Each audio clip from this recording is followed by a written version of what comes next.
అయితే మీరు ప్రతిరోజు వస్తున్నారు కాబట్టి మీరు వస్తున్నారు, మేము ఎప్పుడో సార్ వచ్చినాం కాబట్టి చాలా మమ్మల్ని నిలబెట్టారు కాబట్టి మేము మీకంటే గొప్పవాళ్ళం కాదు, నాకంటే మీరే గొప్పవాళ్ళు. అయితే మీరు ఈ గురు పౌర్ణమి సందర్భంగా మీకు తెలియజేసేది చిన్న మనం ఏమంటే, మనం ప్రతిరోజు మన ఊళ్ళో దేవుడు దేవుడు గుడి ఉంటుంది, అక్కడ ఎలాగో మనం మొక్కుతాం. ఇక్కడ గుడిలో కంటే గుడి యొక్క గొప్పతనాన్ని, దేవుని యొక్క గొప్పతనాన్ని, ఈ లోకం యొక్క గొప్పతనాన్ని, పరలోకం యొక్క గొప్పతనాన్ని వివరించేది ఒక గురువులు మాత్రమే. కాబట్టి ఈ గురు పౌర్ణమి సందర్భంగా ఫస్ట్ గురువులను దర్శించుకొని ఆ గురువులు చెప్పే మంచి మాటలు విని ఆలకించాలనేది నా మనవి. ఎందుకంటే కాలం చాలా అద్భుతమైంది. మనకు వర్షాకాలం వానలు ఎప్పుడు పడుతుందో తెలియదు, మళ్ళీ మనం తిరిగి ఇంట్లో పోవాల్సి ఉంటుంది. కొంతమంది ఇక్కడే వండుకుంటారు అనుకోండి, కానీ ఎవరైనా కొంతమంది పోవాల్సి ఉంటారు. కాబట్టి గురువులు, నేను అర్జునుడు కృష్ణుడు ఎలాగనో, రాముడు లక్ష్మణుడు ఎలాగనో, వీళ్ళిద్దరు అలాగా పద్మానంద యోగి, రామానంద యోగి, వీళ్ళను నాకు 2006లో వీళ్ళు నాకు పరిచయమైన, అంటే దగ్గర దగ్గర 18 సంవత్సరాల నుంచి వీళ్ళతో నేను సహవాసం చేస్తున్నా. అందరూ స్వామీజీలు గుళ్ళు కట్టించుకుంటారు, గుళ్ళతో పాటు ఆస్తులు కూడా పెంచుకుంటారు. కానీ ఏ రూపాయి కూడా వాళ్ళ కుటుంబానికి కానీ, వాళ్ళ కొడుకు కానీ, వాళ్ళ పిల్లలకు కానీ ఎలాంటి సంబంధం లేకుండా అంతా నాకు ప్రజలే ఇచ్చినారు, ఇది ప్రజలకే అంకితం అని చెప్పేసి ఈ గుడిని నిర్మాణం చేస్తూ ఇది ప్రజలకే అంకితం చేసినటువంటి ఏక గుడి ఎవరు ఉన్నారంటే నా రామానంద స్వామి. ఇది నేను చాలా స్పష్టంగా చెప్తున్నా. నా 18 ఏళ్ల కాలంలో నేను చూసినటువంటి చాలా మంది గురువులు చూసినాను. కాబట్టి ఆయనకు ఎంతో ధన్యవాదాలు. అదేవిధంగా మన పద్మానంద యోగి గారి గురించి చెప్పాలంటే, ఆయన కూడా ఆయన వృత్తిరీత్యా డాక్టర్ అయినా వీళ్ళిద్దరూ సమకాలీన ఆధ్యాత్మిక బోధనలు. స్వామి ప్రజలకు నేను బోధకుడిగా నేను ఉంటానని చెప్పేసి ఈ రంగంలోకి వచ్చినాడు. ఆయనేమో నేను వైద్యం చేసుకుంటా అని చెప్పేసి ఆయన వైద్య వృత్తిలో పోయినాడు. కానీ ఇద్దరు సమకాలీకులే, ఇద్దరు బోధనలే. అందుకే నేను శ్రీకృష్ణార్జునుడితో కూర్చున్నాను. కాబట్టి మీరు స్వామి యొక్క ప్రవర్తన భక్తులు అంటే మాటలు ఎప్పుడే వింటుంటారో, ఇప్పుడు మన రామానంద స్వామి యొక్క ఆశ్రమంలో శ్రీ పద్మానంద యోగి గారు తన ప్రవచనాన్ని వినిపిస్తారు. మీరు ఎందుకంటే ఆయన 2 రకాలుగా ఆయన ప్రసంగం ఉంటుంది. ఒకటి ఆధ్యాత్మికమైన ప్రసంగం, తన వృత్తి డాక్టర్ వృత్తి కాబట్టి అది కూడా ప్రజలకు మన ఆరోగ్యం మన చేతిలో. ఈరోజు ఇంగ్లీష్ మెడిసిన్తో ప్రజలు ఎలా ఇబ్బంది పడుతున్నారు, ఆ ఇంగ్లీష్ గురియలు మింగకుండా తమకు తాముగా చిన్న చిన్న వ్యాధులకు ఎలా మంచి రోగాన్ని నయం చేసుకోవాలో ఆ సలహా కూడా సార్ చెప్తాడు. కాబట్టి ఆయనకు ఈ అవకాశాన్ని ఇస్తున్నారు.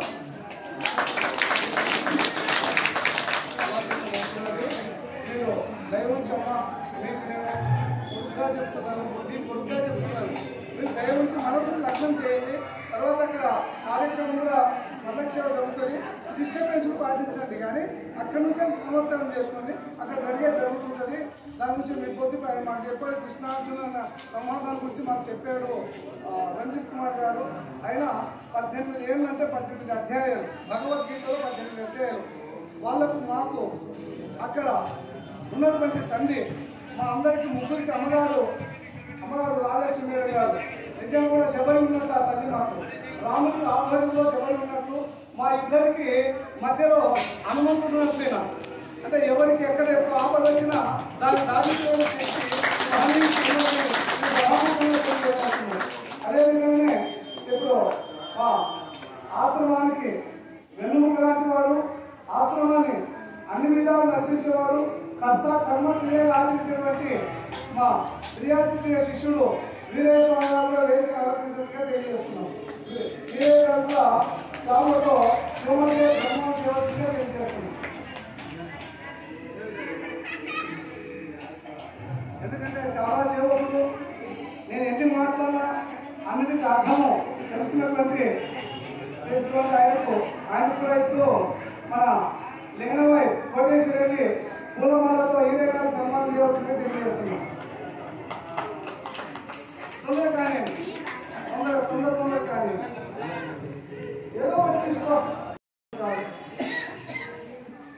ఓకే, ఇప్పుడు మీరు డిస్టర్బెన్స్ ఇంకోటి మీరు దయ ఉంచి ఫోన్లు మాత్రము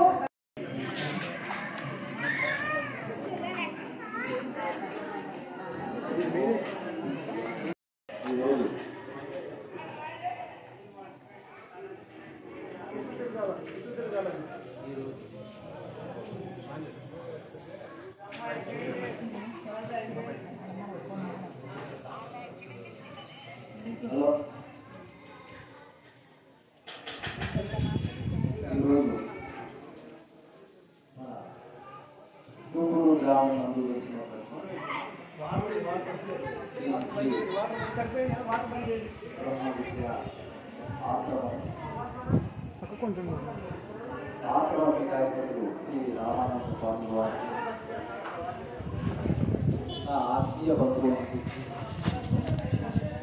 హృదయపూర్వక నమస్కారాలు తెలియజేస్తూ ఈ అవకాశం కల్పించినటువంటి మీ అందరికీ ధన్యవాదాలు. నేను నా పేరు శ్రీ పద్మానంద. నా వృత్తి వైద్యం, ప్రవృత్తి గురువుల దగ్గర జ్ఞానాన్ని తెలుసుకోవడం.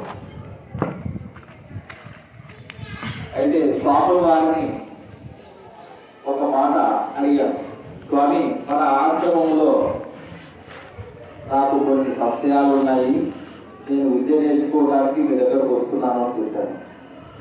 అంటే స్వామి వారు సరేనైనా నీకు ఏమేమి అనుమానాలు ఉన్నాయో మాతో పాటు మా శిష్యులను కూడా కొంత అడిగి మీ విషయాలను మీరు తెలుసుకొని మీరు పోనీ చెప్పారు స్వామి వారు.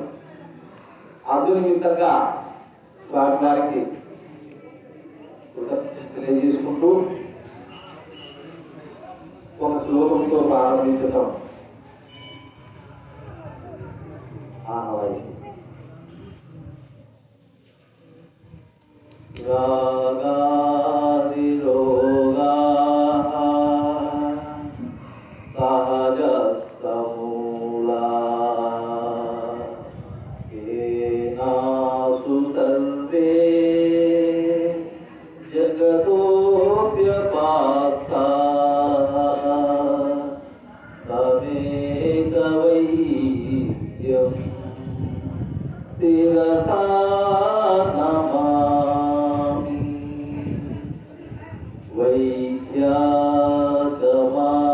వైద్యాగమాంగాంత పితామహాది.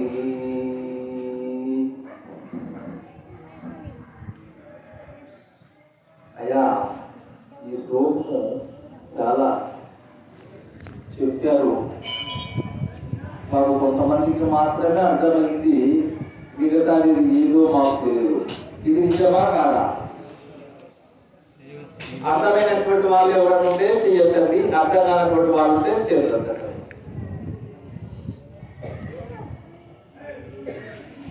అయితే నేను ఈ జన్మ ఎత్తడానికి ప్రధాన కారణము ఏమి?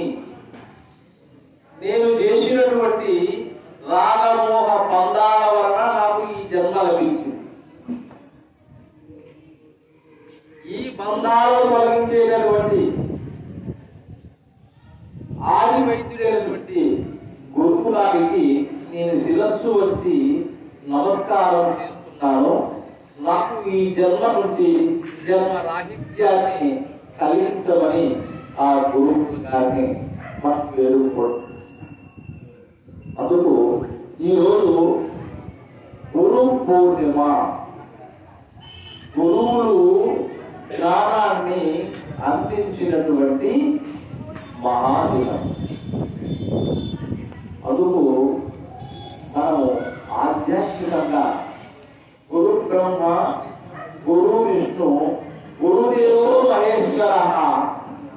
సాక్షాత్ పరబ్రహ్మ తస్మై శ్రీ గురవే నమః అని ఇదందరికీ మనకు సుపరిచితం.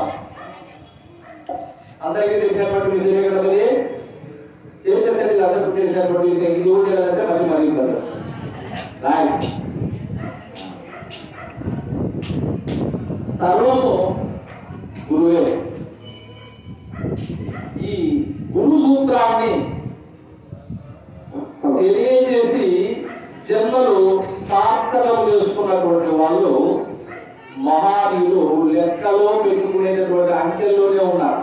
మనం అంతా చూస్తే అంకెల్లోనే ఉన్నారు కానీ వేలలో లేదు.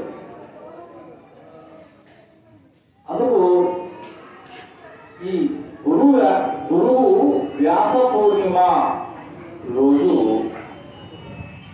వేద వ్యాసుడు మనకు అందించినటువంటి విజ్ఞానాన్ని, మనలో ఉండేటటువంటి అజ్ఞానాన్ని తొలగించడానికి గురువుల రూపంలో మరి రామానంద స్వాముల వారు, అలాగా గురువులు మనకు జన్మించి మన యొక్క అజ్ఞానాన్ని తొలగించడానికి వచ్చినటువంటి మహానీయులు. ఆయనకు నమస్కారం చేస్తున్నాను.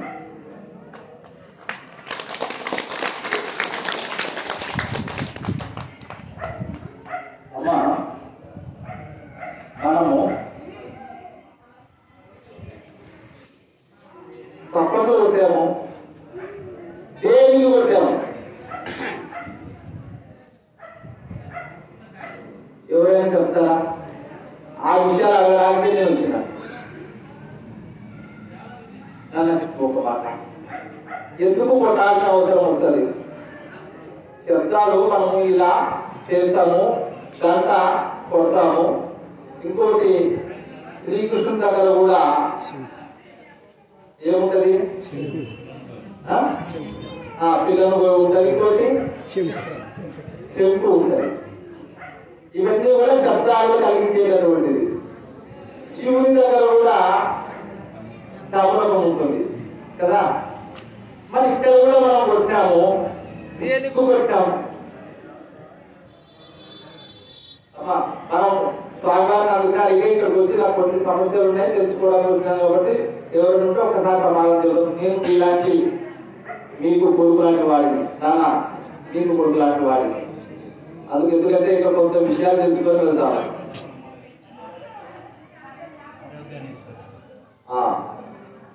చప్పట్లు కొడితే ఆరోగ్యాన్ని అందించగలుగుతుంది. ఆధ్యాత్మికంగా కూడా అది ఎంతో ప్రయోజనమైనటువంటిది. అమ్మా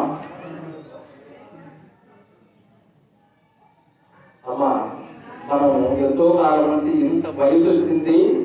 మనము ఇప్పటిదాకా క్షేత్రాలు తిరుగుతున్నాం, రామాయణాలు వింటున్నాం, అన్నీ వింటున్నాం.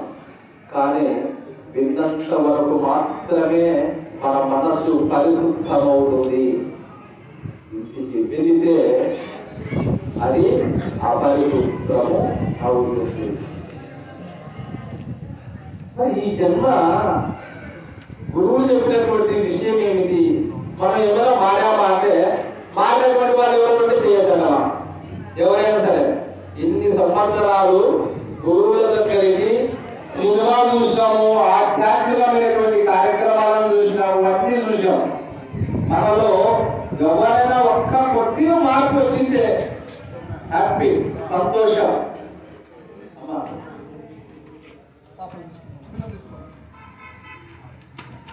ఇది ఒక సమస్య ఉంది. శబ్దం ఒక సమస్య. స్వామి చెప్పాడు, మనము గురువుల దగ్గరకు ఎందుకోసం వస్తాం? గురువుల దగ్గరకు ఎందుకోసం వస్తాం? బాబాకు ఇంతమంది దేవాలయాలలో ఉండేటటువంటి దేవతలందరికీ నమస్కరిస్తాం. దేనికోసం? ఒకసారి ఎందుకంటే నా సమస్యలు ఒక 4-5 ఉన్నాయి, అవి చెప్పేసి మనం ముందుకెళ్తాం. స్వామివారు మీకుండే అనుమానాలు తెలుసుకోమని చెప్పాడు కాబట్టి ఎవరంటే చెప్పండి కొద్దిగా. అమ్మా, మనము దేవుడిని ఎందుకు మొక్కుతాం? మంచి జరగాలని, మనశ్శాంతి కోసం. ఇంకా జన్మ కావాలనే కావాలనే జన్మ రాహిత్యం అంటే జన్మ ఉండకూడదు ఇంకా.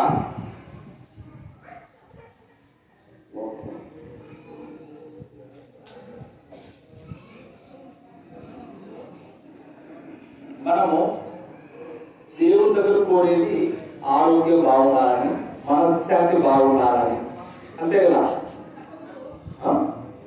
ఇంకేమైనా అడుగుతామా? అడిగేది ఏమైనా అడుగుతామా దేవుడిని? చెప్పండి. మనం నిర్మోహమనక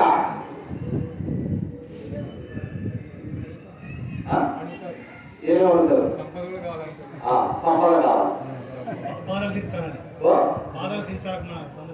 మన బాధలన్నీ తీర్చాలి. టెంకాయలు కొట్టేది కూడా అదే, దానికోసమే.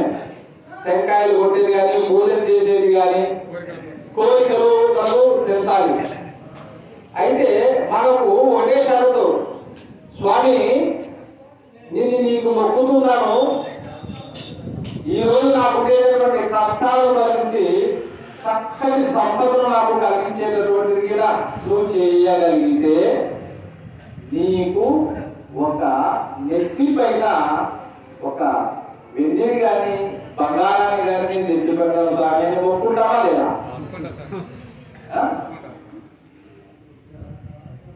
ఒప్పుతాం కదా. మన అదే చేసేది. పెద్ద పెద్ద కాలు వేసుకొచ్చుకుంటేటటువంటి వాళ్ళైనా చేసేది అదే. ఏమి లేని వాళ్ళు మనమైనా ఇదే కోరుతాం. స్వామి నాకు కావాల్సినటువంటిది, నాకు ఇవన్నీ కావాలా, నాకు శత్రువులు కూడా ఉన్నారు, వాళ్ళని నాశనం చేయాలని కూడా కోరుకుంటాం కదా. ఇది ఒకటి చెప్పం. కోరుకుంటాం లేదా? నాకు చెప్పు. లేదా? లేదంటే సంతోషిస్తాను.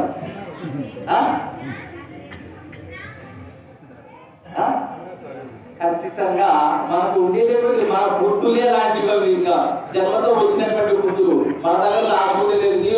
మీలో వాడిని నేను కాబట్టి నాకు అలాంటి బుద్ధులే ఉంటాయి.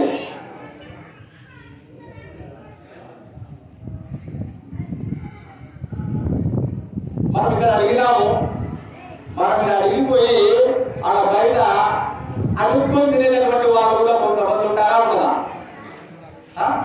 వాళ్ళు దేనికోసం అడుక్కుంటున్నారు? ఆకలి కోసం వాళ్ళు అడుక్కుంటున్నారు. పోనీ ఆకలి తీర్చే వాళ్ళు రోజులు ఎందుకు చూడాలంటే వాళ్ళలో ఒక ఆశ, డబ్బు కావాలి, వాళ్ళ కొడుకులకు, వాళ్ళ బిడ్డలకు, వాళ్ళ సంపద కోసము అడుక్కోవడం వాళ్ళ పని. అయితే మనము మాత్రము చక్కగా దిగి 100 మంది అడక తినే మనుషులు ఉన్నారు, వీళ్ళందరికీ నేను రూపాయి పెంచి పెడితే 100 రూపాయలు పోతుంది. ఎవరి ముఖం చూడకుండా చక్కగా జోలు పెట్టుకొని చక్కగా ఇట్లా పోతామా? పోతామా లేదా? నేను పోతాం కాబట్టి చెప్తున్నా. పోతాం. మనమంతా వీళ్ళని చూస్తే ఏమనిపిస్తుంది? ఎంత నీచమైనటువంటి జన్మలు వీళ్ళవి, అడక్క తింటున్నా కూడా ఇంకా వీళ్ళ కర్మలు పోకుండా ఉన్నాయి, వీళ్ళకి ఎంత దరిద్రం పట్టింది అని అనుకుంటున్నామా లేదా?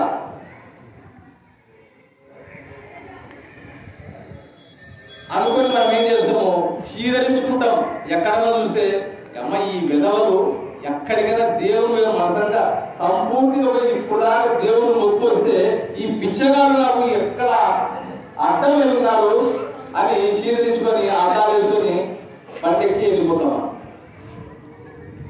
జరుగుతున్నాయి. వాస్తవమే కదమ్మా? మరి ఎవరు పిచ్చగాలు ఇక్కడ? ఎవరు నిజమైన పిచ్చగాలు ఎవరున్నారమ్మా? ఎవరు? మనమేనా కాదా? వాడు కూడి కోసం, కడుపు కోసం వాడు, మనము సంపద కోసం ఏం అడుగుతున్నాం? ఏ భగవాన్ ఇస్తావా లేదా? ఇవ్వకపోతే రెండోసారి నీకు శతకోపం లేదు, పైసలు ఇచ్చేది లేదు, నీ ఉండిన డబ్బులు వేసేది లేదు. ఇదే లాస్ట్ అండ్ ఫైనల్. నీ దగ్గరికి ఎన్నిసార్లు వచ్చి మొక్కినాను, నాకు ఒక్క కోరిక తీర్చలేదు కదా, నీకు ఈసారి టెక్కాయ కూడా నీకు ఫైనల్ చెప్తున్నా. నువ్వు నాకు కోరిక తీస్తే వెంటనే నేను వచ్చేసి నీ దగ్గరికి 1000 తాళాలతో వచ్చి నీ దగ్గరకు నమస్కారం చేస్తాను అని చెప్పేసి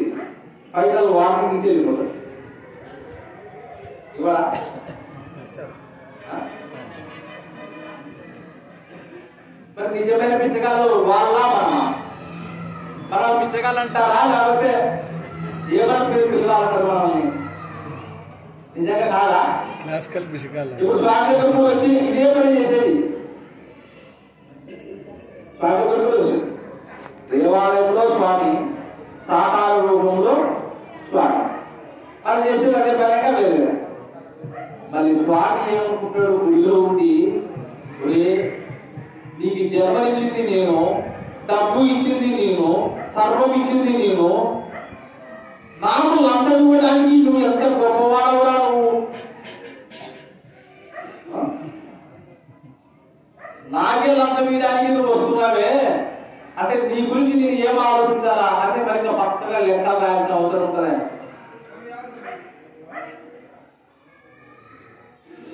కాబట్టి ఎక్కడైనా మరి గురువుల దగ్గరికి వెళ్తే సంపద కోసం కాదు, జన్మరాహిత్యం కోసము, అందులో వాళ్ళు చెప్పేటటువంటి విషయాలను మనము ఇందులో ఉంచుకోవడానికి.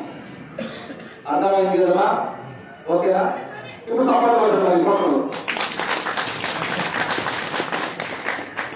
ఈ సపట్లు కొట్టేదానికి ఒక కారణం ఉంది. ఏమిటి ఆ కారణం? మన జన్మ రావడానికే శబ్దం. మన జన్మ రావడానికే శబ్దం నుంచి వచ్చామా లేకపోతే ఎక్కడి నుంచి వచ్చాము? అర్థం కాలేదనుకుంటాను బహుశా. ఆకాశంలో శబ్దము, ఉరుములు మెరుపులు వస్తే నీళ్లు వస్తుంది, ఈరోజు వర్షం వచ్చింది, అది పంట పండితే మన జన్మ సార్థకం అవుతుంది. శబ్దం ఎక్కడి నుంచి వచ్చింది? పై నుంచి వచ్చిందా కింద నుంచి వచ్చిందా? పై నుంచి శబ్దాలు ఉంటే మనము కూడా అక్కడి నుంచే వచ్చాం. మన జన్మ అక్కడి నుంచి స్టార్ట్ అయింది, ఇక్కడ నుంచి కాదు.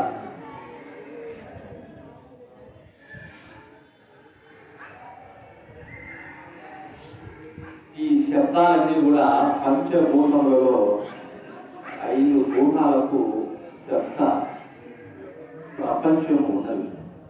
5 అందుకనే ఉదయం లేచిన వెంటనే పెద్దలు చెప్పేటటువంటి వాళ్ళు, అరే 2 చేతులు ఇలా చూసుకో నువ్వు ఉదయం పూట విన్నారా?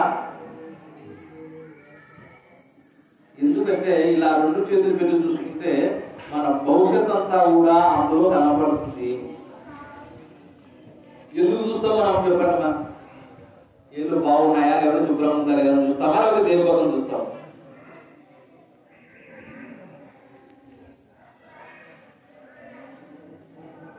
ఎందుకు చూస్తామంటే ఇక్కడ 5 ఇచ్చాడు, ఇక్కడ 5 ఇచ్చాడు, 2 కలిసి 10 అయినాయి. ఈ 10 చూసేదానికి మనకు మనసు ఇచ్చాడు దేవుడు. మనకు మనసుతో పాటు ఈ 5 జ్ఞానేంద్రియాలు కలిగినటువంటివి ఇచ్చాడు. మీకు చెప్పాల్సిన అవసరంగా 5 జ్ఞానేంద్రియాలన్నా కర్మేంద్రియాలన్నా, ఎందుకంటే ఆధ్యాత్మిక మార్గంలో మనం ఉన్నాం కాబట్టి అసలు ఈ దారి రావడం ఎంత గొప్పది అంటే ఎంతో జన్మల బంధం నుంచి వచ్చినటువంటి ఈరోజు వేద వ్యాసుని గురించి ఒక చిన్న కథ చెప్పుకుందాం జరిగినటువంటి విషయాన్ని. వేద వ్యాసుడు 4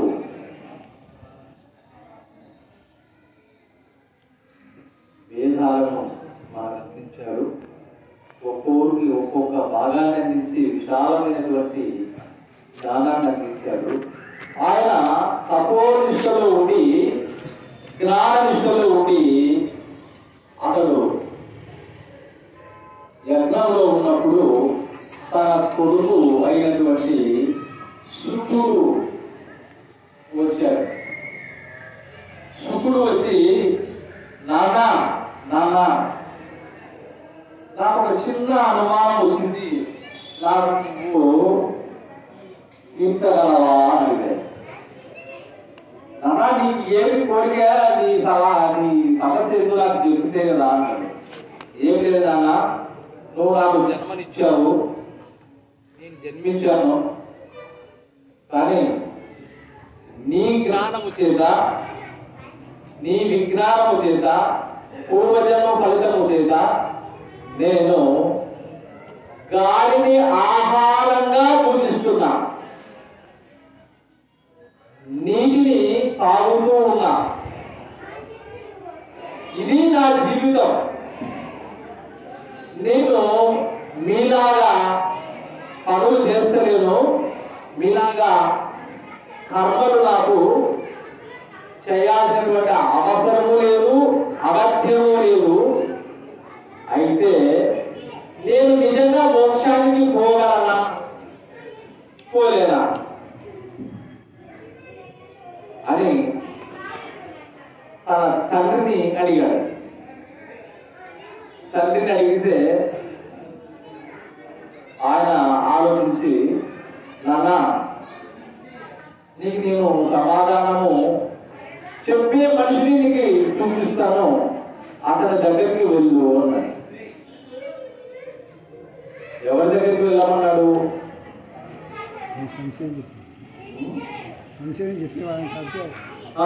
సమస్యలను తెలియజేసేటటువంటి పరిష్కారం చూపేటటువంటి జనక మహారాజు దగ్గరకు వెళ్ళమని ఆదేశం చేశారు. జనక మహారాజు దగ్గరికి ఈ శుకుడు వెళ్ళాడు. స్వామి, నా పేరు శుకుడు అంటారు. మా నాన్న వేదవ్యాసుడు మా నాన్నను అడిగేటటువంటి ప్రశ్నలను మీ దగ్గరకు పంపించారు, నాకు సమాధానములు చెప్పమని మనవి చేస్తున్నాను అని అడిగారు. అప్పుడు సరే నాయనా, నీ సమస్యలు ఏమిటో చెప్పు అన్నాడు. నేను నిత్యము గాలిని ఆహారంగా పూజిస్తున్నాను, నీటిని తాగుతూ ఉన్నా. నాకు ఈ జన్మలో మోక్షం వస్తుందా రాదా?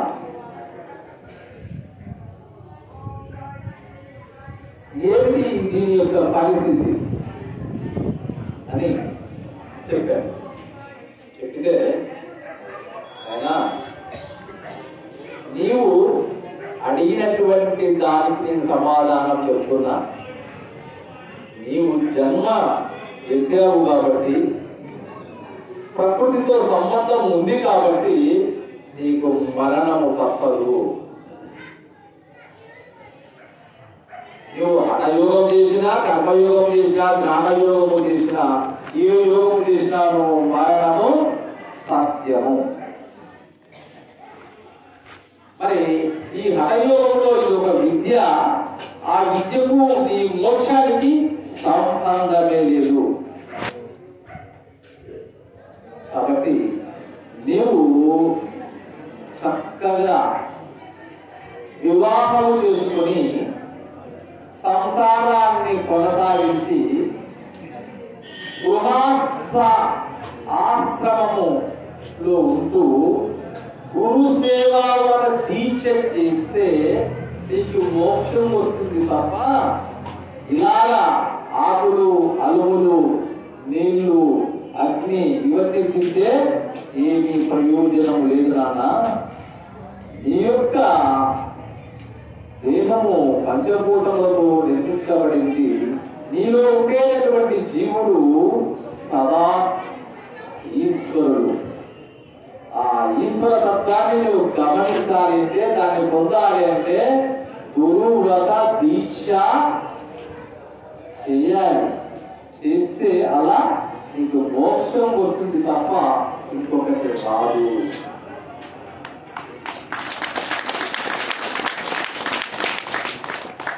ఎలా స్వామి? నేను పెళ్లి చేసుకోను, నేను గృహశాస్త్రాన్ని నేను ఉండలేను, నాకు సమస్య ఉంది, పరిష్కారం బాగా చెప్పు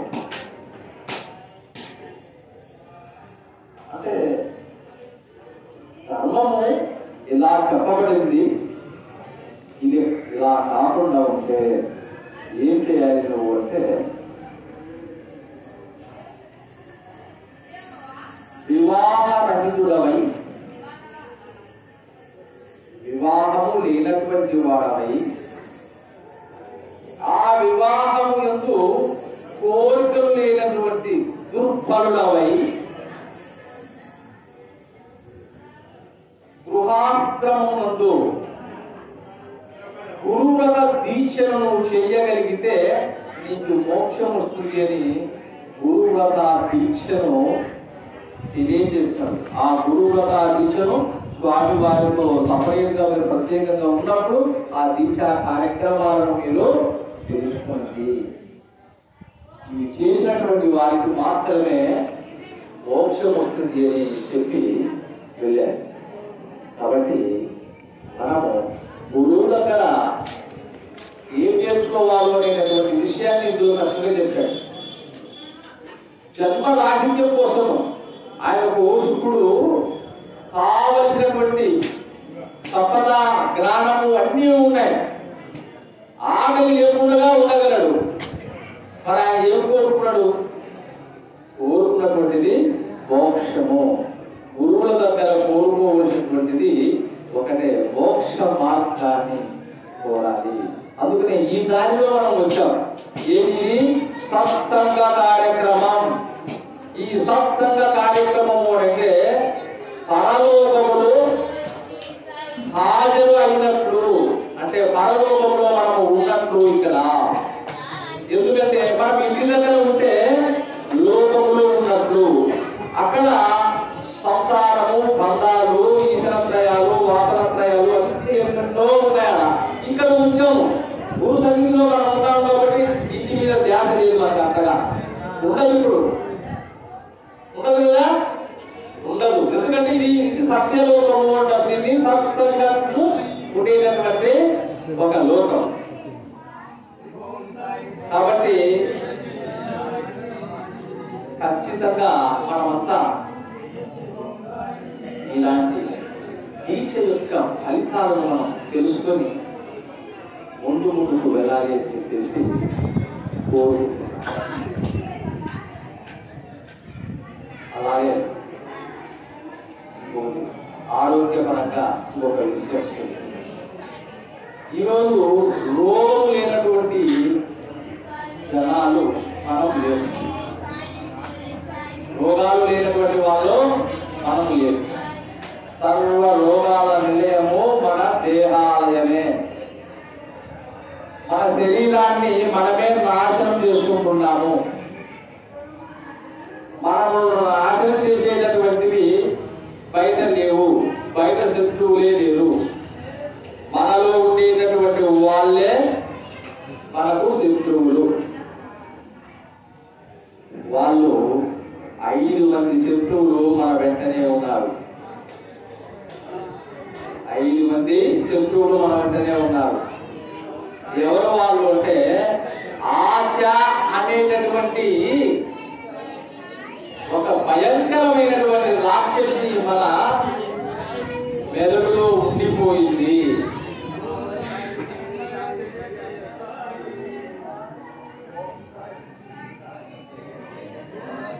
ఉందా లేదా ఆశ? పొద్దున లేచిన వెంటనే ఆశ, ఏదేదో ఏదేదో ఏదేదో. ఆశ గురించి ఎవరికి ఎక్కువ చెప్పాలన్నా? ఆశలకి అర్థమైంది అనుకుంటారు కదా, ఎందుకంటే సమయం తక్కువ కాబట్టి. ఆశ అనేటటువంటిది మనకు ఒక రాక్షసి. రెండవది కోపము అనేటటువంటిది మనలో రగులుతున్నటువంటి ప్రతి ఒక్కరికి మనకు కోపం అంతా బాగా తెలిసినటువంటి విషయం. ఎందుకంటే అత్త కోడలు, కోడలు అత్త, భర్త భార్య, భర్త భార్య పైన, భార్య భర్త పైన జరుగుతూ ఉంటుంది. కాబట్టి మనిషిని హతమార్చేటటువంటిది ఆశ అనేటటువంటి ఒక రాక్షసి. రెండవది కోపం అనేటటువంటిది ఒక రాక్షసి. మూడవది ఏమిటి? చింత. ఏమి చింత చేస్తున్నాము? ఏమి చింత చేస్తున్నామంటే ఏమి ఉండి కూడా చింత చేస్తున్నాం.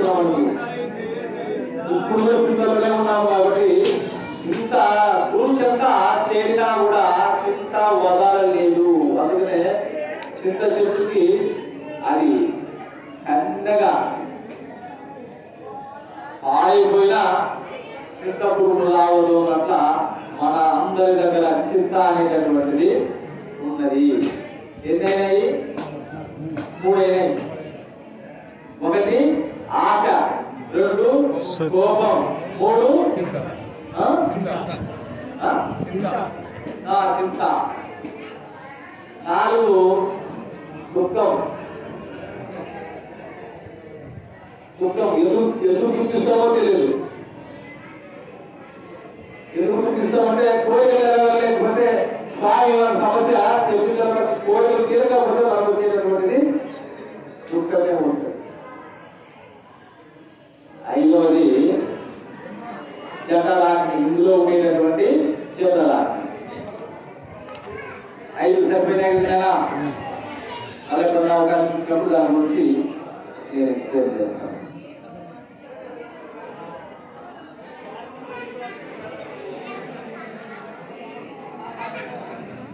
ఒక విషయం ఇంకొక డౌట్తో అడుగుతా, అడగబడరా లేదా? ఆయన తెలుసు, ఆయన తెలిసినటువంటిదే మళ్ళీ ఒకటి అడుగుతున్నాను, అదే అడుగుతా. అమ్మా, మన భర్తల పైన మనకి ఎందుకు కోపం వస్తుంది?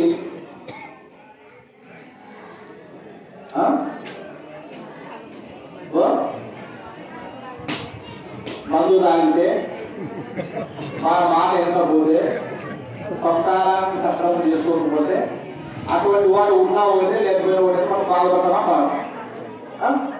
ఖచ్చితంగా చెప్తామని అనుకుంటామా లేదా? అనుకుంటామా లేదా?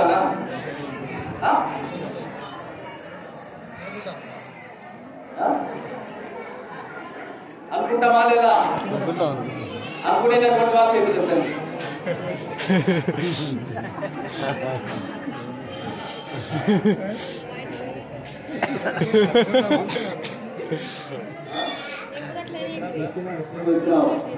నువ్వు బ్రహ్మచారి కాబట్టి ఇది తెలుసు, ఇది తెలుసు.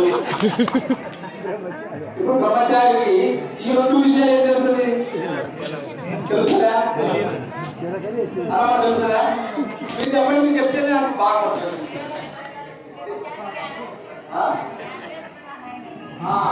ఆయన ఆడేలాగా మా ఇద్దరు సమస్యలు ఆయన తెలుస్తుంది. అంతవరకే ఈ సంసారం విషయాలు తెలియదు. ఓకే, అందుకనే యోగి ఏమన్నా కూడా ఆయన ఒక మాట అన్నాడు,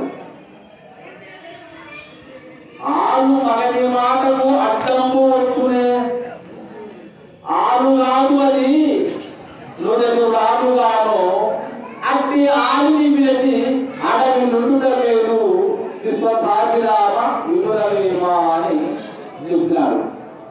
కరెక్ట్ చెప్పినాడంటరా? అబద్ధం చెప్పినాడా? కరెక్ట్ చెప్పినాడు. సరిపోతుంది అమ్మా, మీరు కూడా కరెక్ట్ చెప్పినాడు కదా. ఇంకేమైనా ఆలోచన చేస్తారా?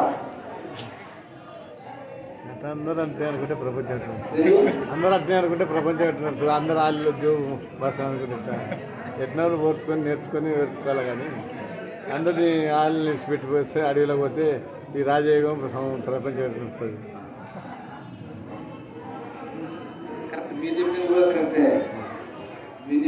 వస్తుంటాయి సమస్యలు, ఓర్చుకోవాల్సిందే, తప్పదు. ఎందుకు చెప్పాడు? గోధుమల పెట్టుకోకుండా మనందరికీ ఒక పెద్ద పని వేసిపోయాడు. ఎందుకు చేశాడు?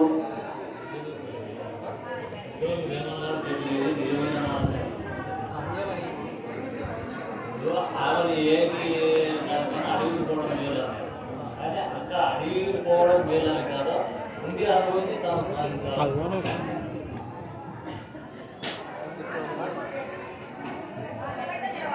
హలో, ఒక్కసారి పద్ధతి చెప్పేసి అని చెప్పేస్తాను. మీ అందరినీ కరెక్టే, ఆయన చెప్పినాడు, స్వామి చెప్పినాడు, అది కూడా కరెక్టే. మరి ఏది చెప్పాడు అతను?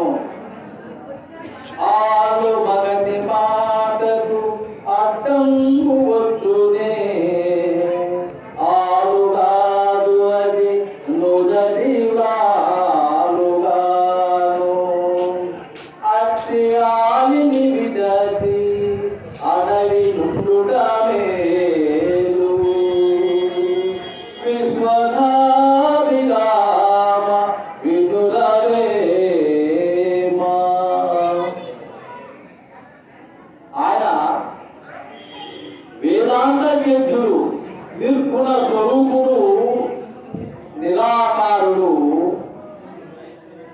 సాక్షాత్ పరబ్రహ్మ స్వరూపాన్ని పొందినటువంటి వాడు యోగి వేమన గారు ఈ మాట చెప్పారు అంటే మనము కాస్త ఆలోచించడానికి ఆయన చెప్పినటువంటి విధానము ఏం చెప్పారు అంటే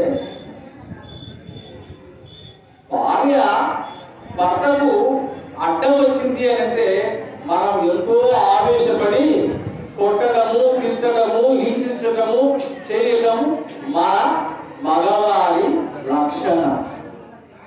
ఎందుకు తిరుగుతుందేమా ఒరే పడవా, నేను నా తల్లిని నా తండ్రిని వదిలి నీ దగ్గరకు వచ్చి సంసారం నేను చేస్తున్నానురా, నీ వల్ల నాకు జన్మ వచ్చింది తప్ప నేను జన్మ లేకుండా ఉండేటటువంటి దానిని నీ లాగా నీ కార్యాల వలన నీకు భర్తగా నీకు భార్యగా నేను వచ్చాను అంతే తప్ప ఇప్పుడు నువ్వు ఇదే పని చేస్తే నేను మళ్ళీ మళ్ళీ కొత్త కొత్త జన్మలు ఎత్తాలి, నీకు పిల్లలను కంటున్నాను, నీ వంశాన్ని నేను వృద్ధిపరుస్తున్నాను, నా వంశానికి నేను ఇవ్వడం లేదు, నీ గురించి వచ్చాను, నిన్ను మార్చడానికే నీ వల్లనే నాకు ఈ జన్మ వచ్చింది కాబట్టి నన్ను అడవుల పాలు చేయొద్దు, నువ్వు అడవుల పాలు కావద్దు, నీవు నేను ఇద్దరం కలిసి జన్మ రాహిత్యం కోసము నీకు చక్కగా సమాధానం చెప్తుంటే నీకు బుద్ధి గడ్డి నింటుందా? నువ్వు చక్కగా ఏకాంతంగా పోయి ఒక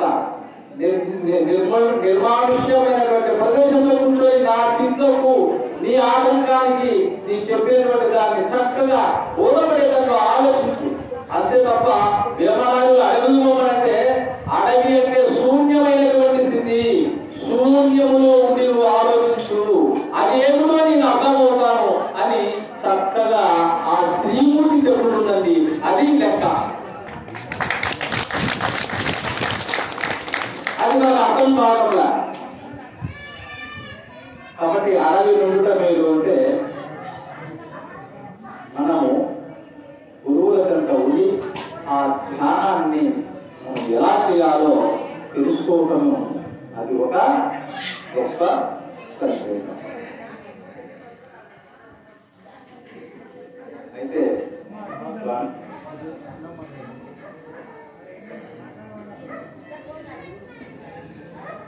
స్వామివారు నాకు ఇచ్చినటువంటి టైం కోసమే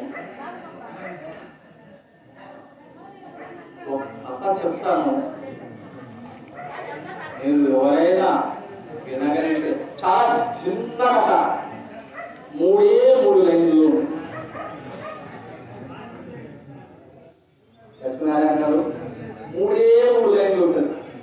3 లైన్ అంటే ముక్తి పొందడం లేకపోతే జన్మలు సంపాదించుకోవడం. ఇది చూస్తే అర్థం చూస్తే అర్థం కాదు. ఇందులో ఒకటి రోగి అనేది ప్రతి తెలుసుకున్నది. రోగి అంటే ఏమి?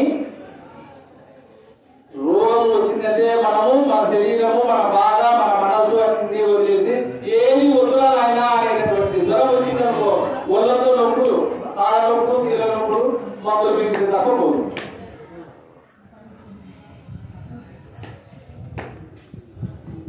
రెండవది భోగి అంటే భోగ లాలసులు. భోగం అంటే మొత్తం అన్ని సర్వ సంపద కలిగినటువంటిది.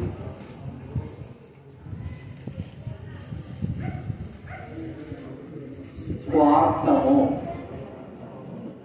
త్యాగము, ఇవి మధ్య చెప్పుకోండి. ఇవి మధ్య మధ్యన ఎక్కడైనా ఏమైనా వస్తే వాటిని అన్వయింపజేసుకుంటూ వెళ్దాం. ఇక్కడ ఒక మహానీయుడు ఉన్నాడు. ఏమిటంటే ఆయన పుట్టుకతోనే అజ్ఞానం కలిగినటువంటి వాడు.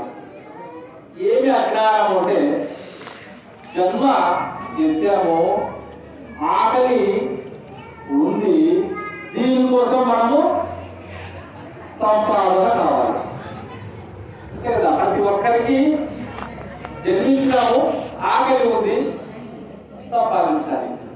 ప్రతి జీవరాశి ఇప్పుడు మనము అమ్మ గర్భంలో నుండి భూ ప్రపంచానికి వచ్చిన వెంటనే అమ్మ యొక్క పాలు తాగటము సహజం. ఎందుకంటే బిడ్డకు ఆకలి తీరుతుంది, ఆకలిగా ఉంది అని ఒక తల్లికి మాత్రమే తెలుస్తుంది. ఎందుకంటే ఈ ప్రపంచంలో నేను చూస్తున్నటువంటి విషయాల్లో తల్లి అంటే ప్రేమ లేదు, తండ్రి అంటే ప్రేమ లేదు, గురువు అంటే ప్రేమ లేదు, దైవం అంటే భయమే లేదు. అది జరుగుతున్నటువంటిది. ఇక్కడ ఉన్నటువంటి వాళ్ళలో మీ పిల్లలు మీ మాట వినేటటువంటి వాళ్ళు ఉంటే ఒక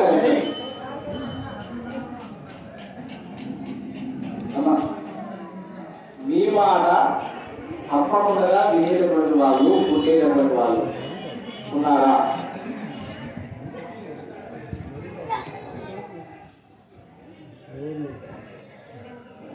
వినేటోళ్ళు లేదు కదా.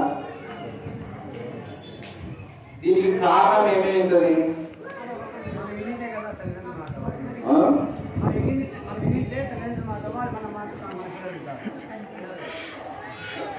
మీ వయసు వాళ్ళ వరకు పిల్లలు తల్లిదండ్రుల మీద ప్రేమ ఉంది, ఇది వాస్తవం.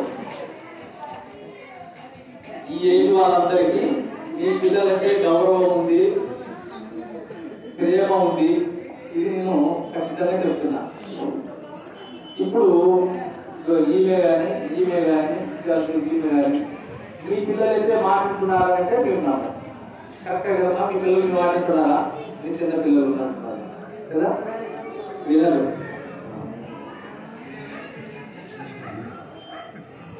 ఎప్పుడైనా మనం ఆలోచించామా? దీనికి ఒక కారణం ఉంది.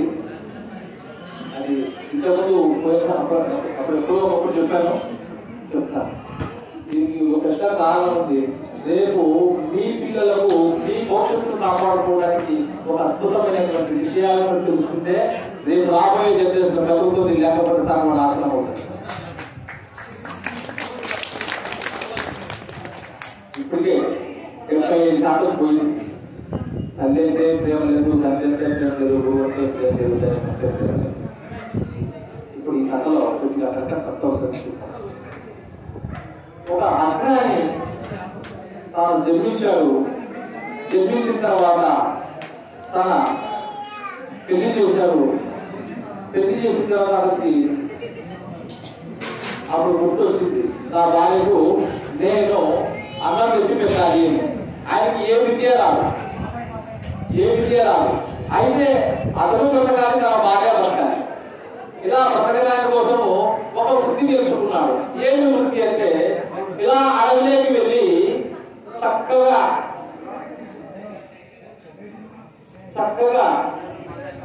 దొరికినటువంటి పక్షులను, జంతువులను వేటాడి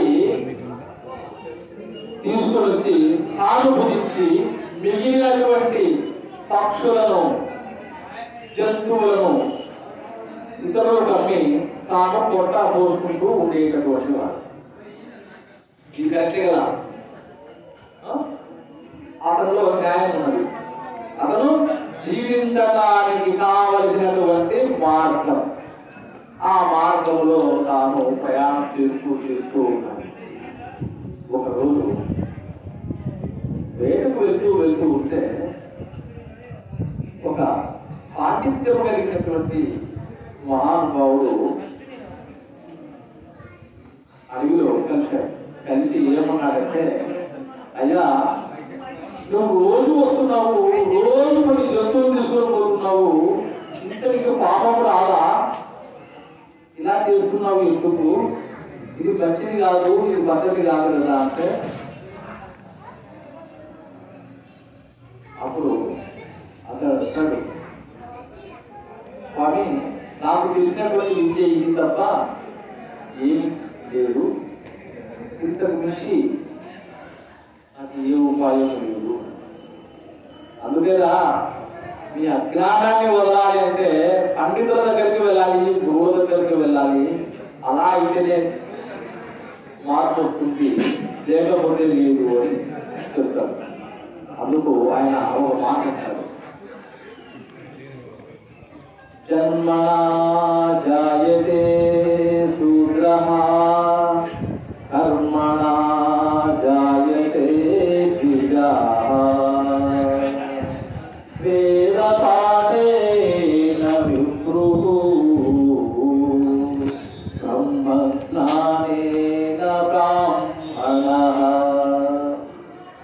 అందుకేగా జన్మలో నువ్వు పుట్టావు అంటే నీ యొక్క అజ్ఞానం వలన జన్మ లభించింది. ఈ జన్మ తొలగించుకోవాలి అని అంటే నీవు సత్కర్మలను చేసుకుంటూ ఒక మంచి గురువును ఆశ్రయించాలి. గురువును ఆశ్రయించితే నీకు అజ్ఞానము పోయి జ్ఞానము వస్తుంది. నీవు రెండవ జన్మ ఎత్తినటువంటి వాడవుతావు. అతని ద్వారా వేదాలను, పాండిత్యాన్ని, జ్ఞానాన్ని నువ్వు పెంపొందించుకుంటే విశిష్టమైనటువంటి వ్యక్తిగా మారుతావు. ఆ గురువు యొక్క జ్ఞానం చేత నీకు బ్రహ్మజ్ఞానిగా మారి నువ్వు బ్రహ్మతత్వంలో చేరి ఈ జన్మలు లేకుండా చేసుకుంటావు. 84 లక్షల కోట్ల జీవరాశులలో ఈ జన్మ ఉత్తమమైనటువంటిది. ఈ దుర్లభమైనటువంటి ఈ మానవ జన్మను నువ్వు వృధా చేసుకుంటున్నావు అని చెప్పాడు. చెప్పిన తర్వాత అతను ఆలోచన చేస్తూ చేస్తూ అడవులోకి వెళ్ళాడు. వెళ్ళి పక్షులను, కొన్ని జంతువులను పట్టుకున్నాడు.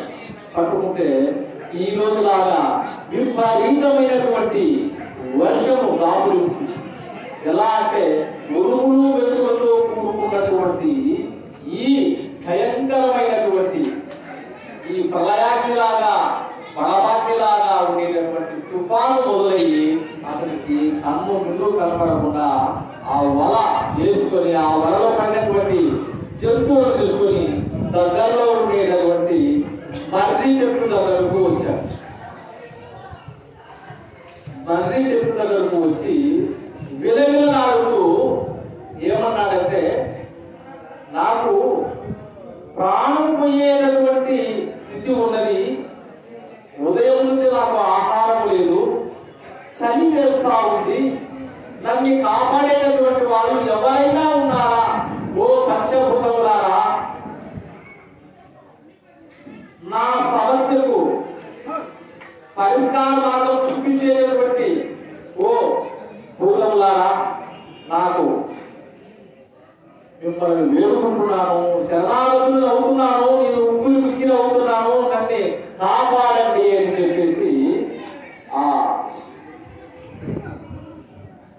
వ్యక్తి అన్నాడు. అన్న వెంటనే అందులో చెట్టుపై ఉండేటటువంటి ఒక మగ పక్షి అది చింతాక్రాంతమై ఉంది. ఎందుకు చింత చేస్తుంది అని అంటే, ఏమే నీవు ఆహారానికి వెళ్ళి నువ్వు ఆహారాన్ని గురించి వీలైతే నాకు ఇంకా తీసుకొనిరా, నేను నీ కోసము గుళ్ళు కట్టుతాను. రేపు ఎందుకంటే గుడ్డు పెట్టే సమయం ఆసన్నమైంది. నేను నీకు గూడు చెంతలో నీకు తయారు చేస్తాను. నేను ఈ పని నిమిత్తంగా ఉన్నాను, నువ్వు పోయి రాకపోతే వెళ్ళిపోయింది. అలా వెళ్ళిపోయినటువంటి పక్షి ఇప్పటిదాకా రాలేదు. అది శోక సముద్రంలో ఉండి ఎంతో బాధపడుతూ, నా భార్య అడవిలోకి వెళ్ళింది, ఉదయం పోయింది. ఇంత కీకారణ్యమైనటువంటి అడవిలో విలపిస్తున్నటువంటి ఈ వాన, ప్రళయం, అగ్ని, ఉరుములు వెలుగులతో ఇంతగా అల్లాడిపోతా ఉంది. మరి నా భార్య ఆహారాన్ని తిందో లేక ఆపదలలో చిక్కుపోతుందో లేక మరణించిందో ఏంటి నా విచిత్రమైనటువంటి జీవితముని దుఃఖిస్తూ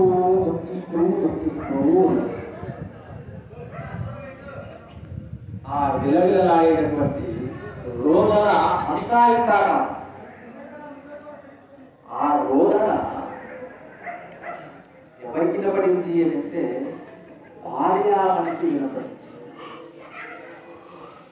భార్యామణి అప్పుడు ఒక చిన్నది విషయాన్ని చెప్తారు. ఇక్కడ ఈ కథలో వేమన గారి పద్యములు అన్వయింపజేసుకోవడానికి వాడుకుంటున్నామే తప్ప మనకు సులభంగా అర్థం కావడానికి వాడుకుంటున్నాము. ఇది గమనించాలి. కథలో లేవు, కథకు మనకు అర్థమయ్యేటువంటి రీతిలో ఇది కావడానికి. ఆ పక్షి చెప్పింది, ఓ మగువా, నేను ఈ వేదగాని వలలో చిక్కి ఉన్నాను. నీ రోదన నాకు అర్థమవుతుంది. నేను నిస్సహాయురాలిని,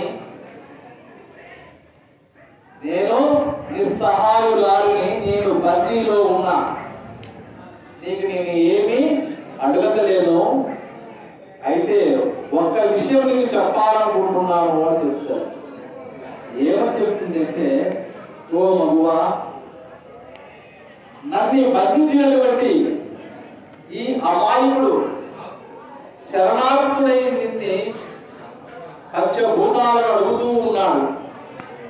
ఈ అడిగేటటువంటిది నీవు సహాయము చెయ్యి, అంత తప్ప నువ్వు రోదన చెయ్యవద్దు. తక్షణమే ఏమి కావాలో నువ్వు వచ్చి ఇతనిపై దగ్గరికి వచ్చి అడుగు అని. అప్పుడు ఆ బలపక్షి అంటుంది, ఏమి నన్ను తప్పించమని నువ్వు అడగాలి తప్ప అతనికి ఎలా కాపాడమని నువ్వు అడుగుతున్నావు అని అంటే, లేదండి ఇది ఖచ్చితంగా చేయాలి అని చెప్తారు. అది ఒక పద్యాన్ని ఇలా చెప్తారు. ఉపకారికి ఉపకారము విపరీతము కాదు చేయ వివరింపంగా, అపకారికి ఉపకారము అపకారికి ఉపకారము నెపమెన్నక చేయువాడే నేర్పరి మహిలో సుమతి. సహాయం చేసినటువంటి వారికి సహాయం చేయడం పెద్ద గొప్ప సంగతి కాదు. సహాయం చేయలేనటువంటి వాడికి సహాయాన్ని చేయడమే గొప్ప సంగతి. అది నేర్చుకో ఇప్పటికైనా అని ఈ భార్యామణి భర్తకు సంకేతాన్ని పంపించింది. ఏమా అర్థమైందా? ఇక్కడ వస్తుందా? మీరు ఏం ఉడుతలేరు పలుకలేరు, తల ఊడలేదు కాబట్టి డౌట్ వచ్చింది. అన్నం ఉడుతున్నాడు కాబట్టి ఏమైనా ఐడియా వచ్చిందా?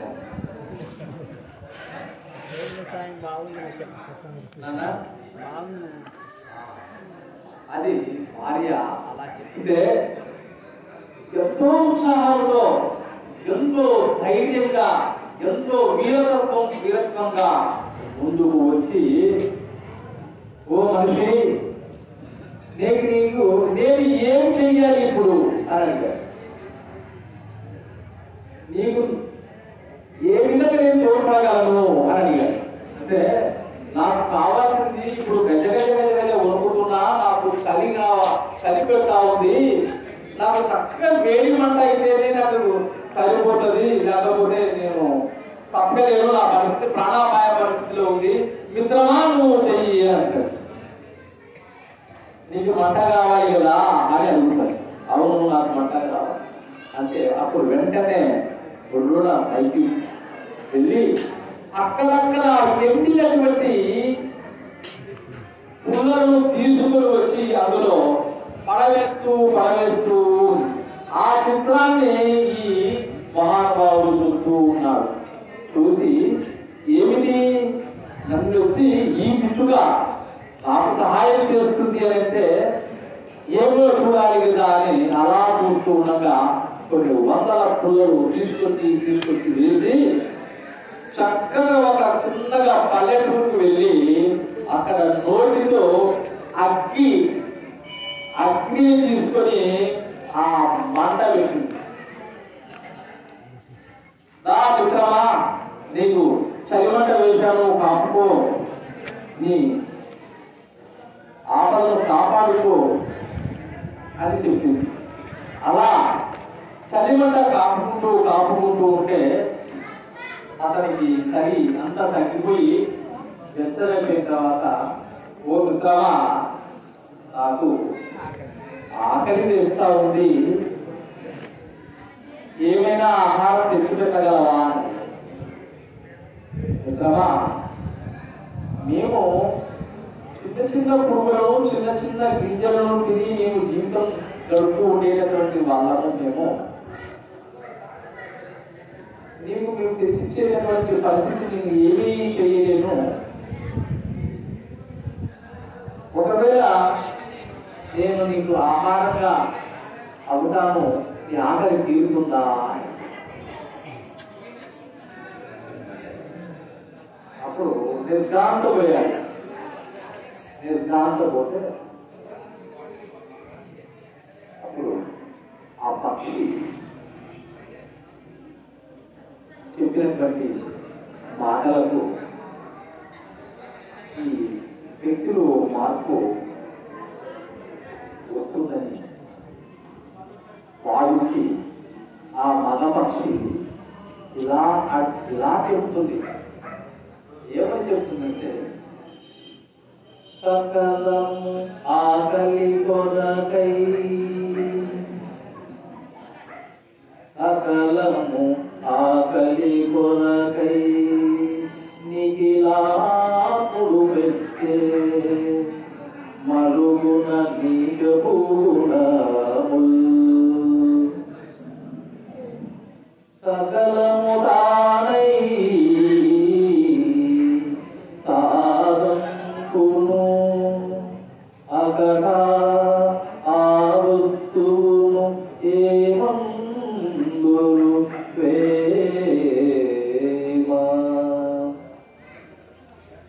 సకలము ఆకలి కొరకై నిగిలాపుడు వెస్తే మరుగున నీకూడముల్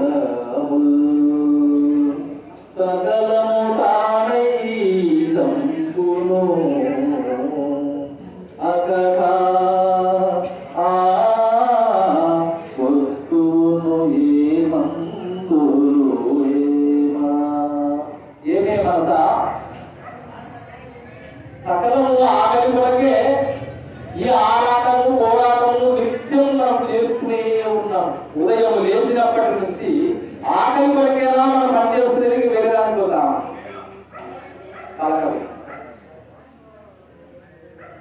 ఏమన్నా ఆకలి కోసమా, లేకపోతే సుఖం కోసమా, సంపదల కోసమా? ఫస్ట్ ఆకలి తినాలి. సంపద ఎంతైనా ఉండదు, అది ప్రయోజనం లేదు. నారాయణ గారు ఆకలి కోసమే మనం ఈ పని చేస్తుంది. ఏ పని? రకరకాలైనటువంటి వృత్తులు చేసి ఈ పొట్ట కోసం మనం వెంపర్లాడుతూ ఉన్నాం. చేసేటటువంటి పనులన్నీ కూడా అదే. అయితే ఈ ఆకలిని పెట్టాడు ఎవరు పెట్టాడు? దేవుడు పెట్టాడు. ఎవరు దేవుడు అంటే కనపడనటువంటి శక్తి. ఇందులో జఠరాగ్ని అనేటటువంటిది ఉంది. ఆకలి ఇంది అనుకో, మనం నిలబడగలమా? ఏదో ఒకటి తినాలి. ఏది లేదంటే గడ్డైనా తినాల్సినటువంటి అవసరం ఉంది, ఆకులైనా తినాల్సిన అవసరం ఉంది. ప్రాణం నిలబెట్టుకోవాలి అంటే మనం గడ్డి తినడానికి పరిగెత్తడమే తప్ప వినడానికి పడుతుందా? ఇప్పుడు జరుగుతుంది కూడా తెలిసిందే. ఆకలి ఎంత సుఖాలు ఉంది చూడండి. స్వామివారి దగ్గర చూశారు. స్వామివారి అక్కడ పాశం పెట్టారా, పక్షాలు పెట్టారా, బొక్కాయలు పెట్టారా, బజ్జీలు పెట్టారా? దానికోసమే మన దృష్టి అంతా కూడా. నన్ను తప్పుగా అర్థం చేసుకోకండి. ఎందుకంటే ఈ జన్మ దుర్లభం, మానసో దుర్లభం. ఈ మానవ జన్మ మళ్ళీ రాదు.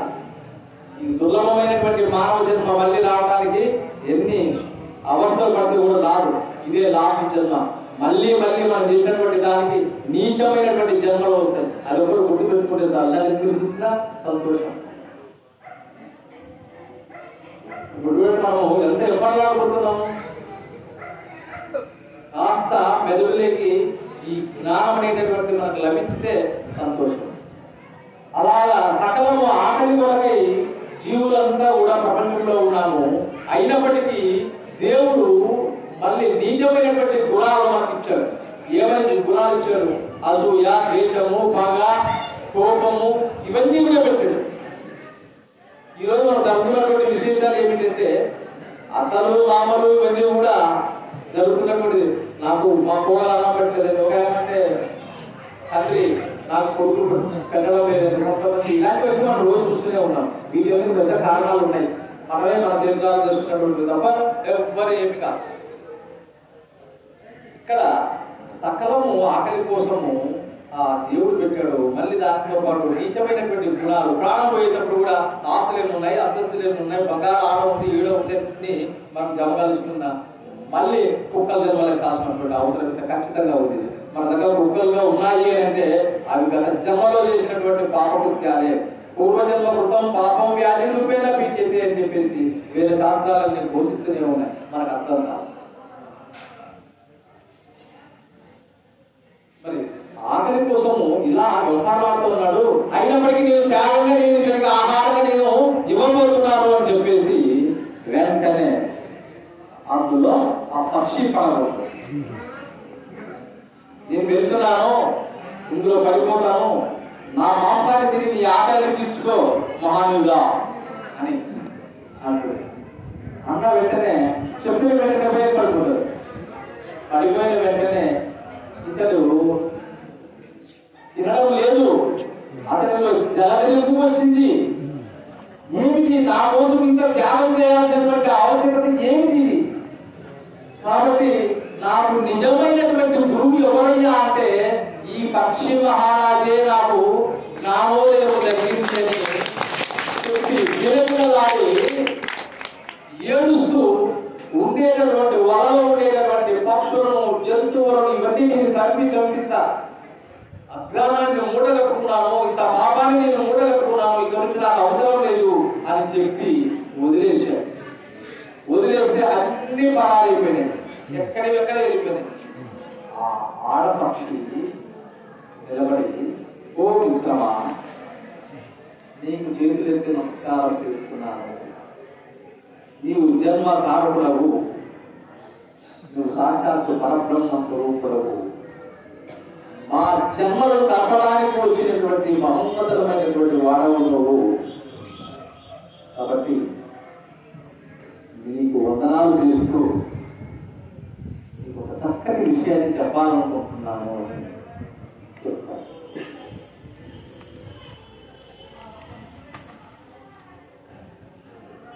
ఏమంటారంటే యోగి ఏమన్నాడు వారు, పతి ఒప్పిన సతి ఒప్పును. ఏమన్నా? పతి ఒప్పిన సతి ఒప్పును, పతి సతులొకటైన పరమ పవనమందు, సతిపతి న్యాయమే మోక్షము, వసూలికు ఐక్యమగు పరమ పదవి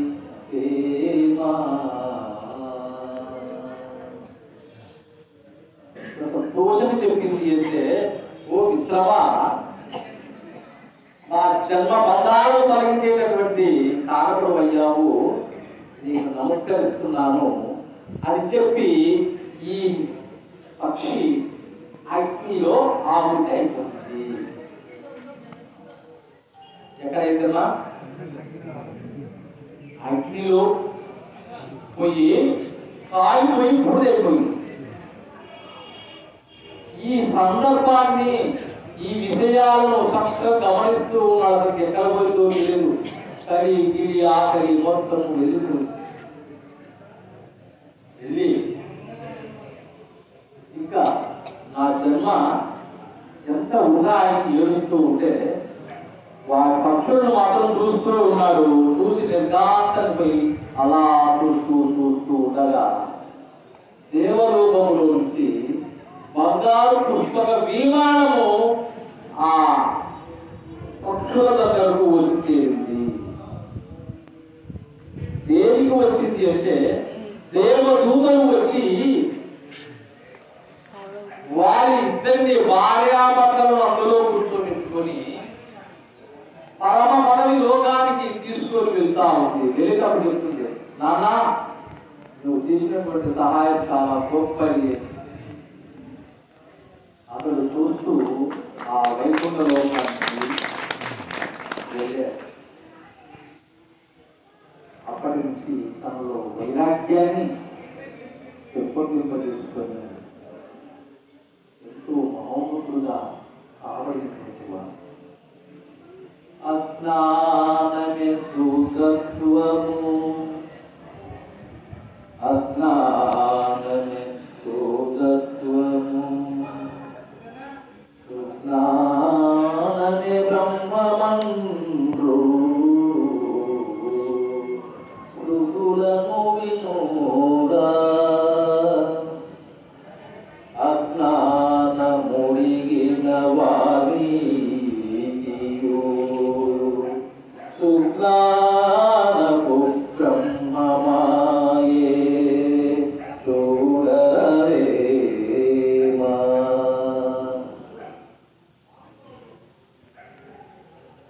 అజ్ఞానం అనేటటువంటి ఈ జన్మ గురువు ద్వారా మనము సుజ్ఞానాన్ని పొంది మనము పరబ్రహ్మ స్వరూపులుగా మారడానికి అనేకమైనటువంటి శృతులను వేదాలను గురువులు తెలియజేస్తూనే ఉన్నారు.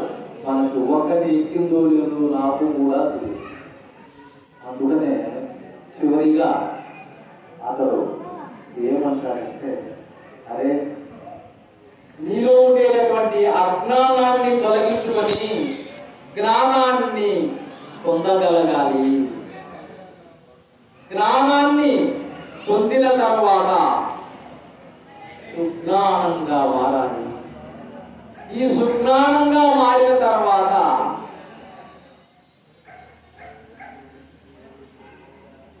నాదాన్ని పట్టుకోవాలి. నాదాన్ని పట్టుకున్న తర్వాత హంసలను పట్టాలి. హంసలను పట్టినటువంటి వాడు పరమహంసలను పట్టాలి. పరమహంసలను పట్టినటువంటి వాడు సాక్షాత్ పరబ్రహ్మ స్వరూపాన్ని చేయాలి.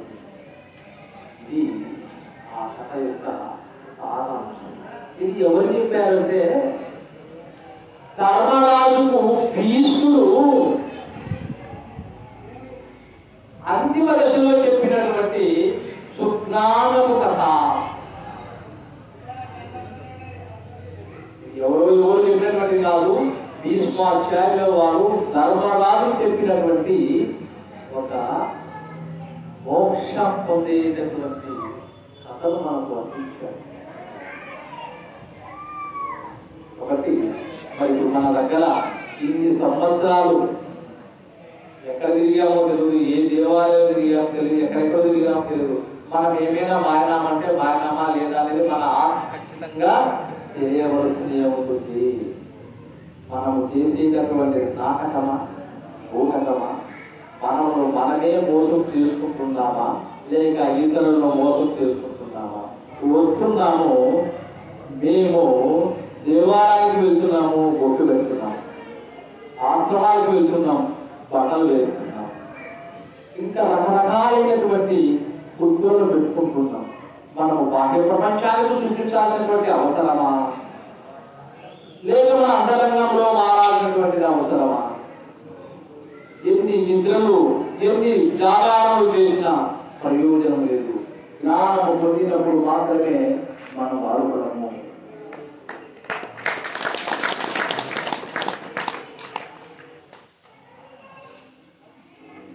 నాకు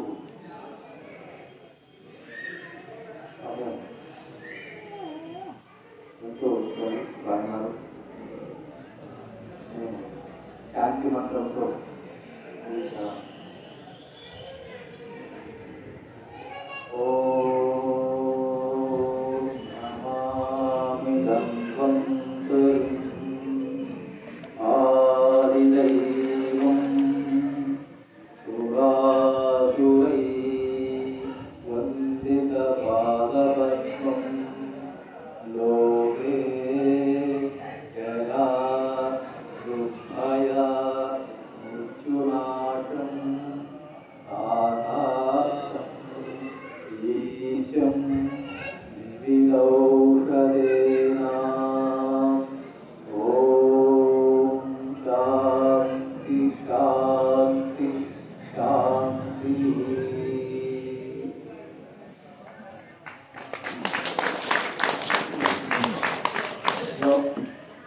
చాలా సంతోషం, చాలా సుదీర్ఘంగా క్లుప్తంగా సారు మన పద్మానందేవి గారు తన ప్రవచనాన్ని వినిపించడం జరిగింది. అయితే ఈ ప్రవచనంలో నాకు కూడా మీకు అవకాశం ఇస్తే ఒక చిన్న కథ చెప్పేసి మేము విరమించుకుంటాం. ఒక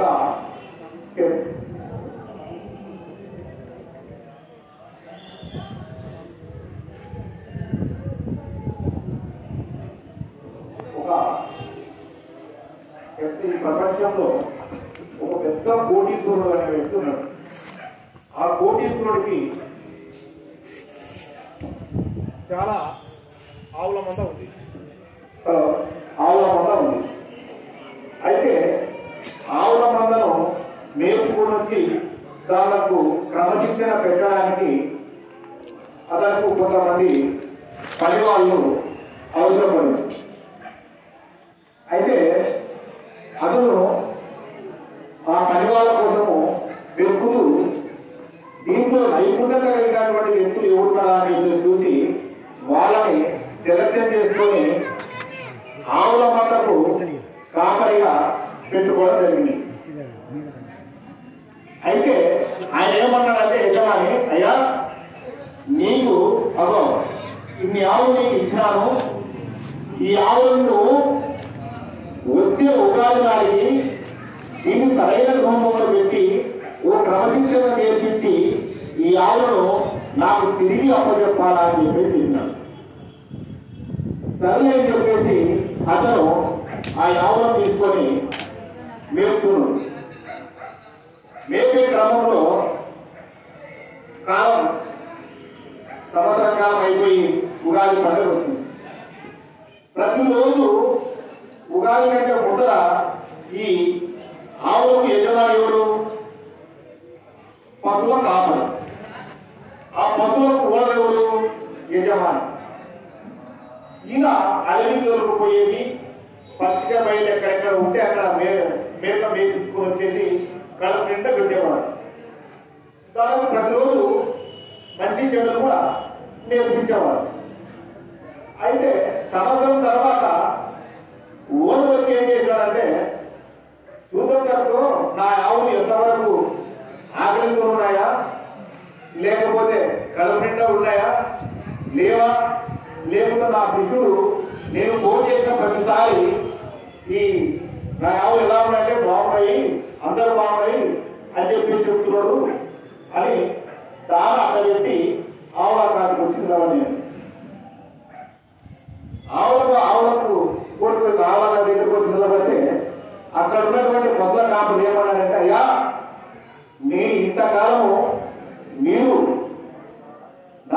నన్ను గౌరవించి నేను ఎక్కడికి దొరకపోతే అక్కడ వచ్చి మేత వేసి మీరు కడుపు నింపుకోవడం, అదేవిధంగా నేను చెప్పినట్టు వాళ్ళు విన్నారు అని ఈయన వాళ్ళకి చెప్తూ ఉన్నాడు.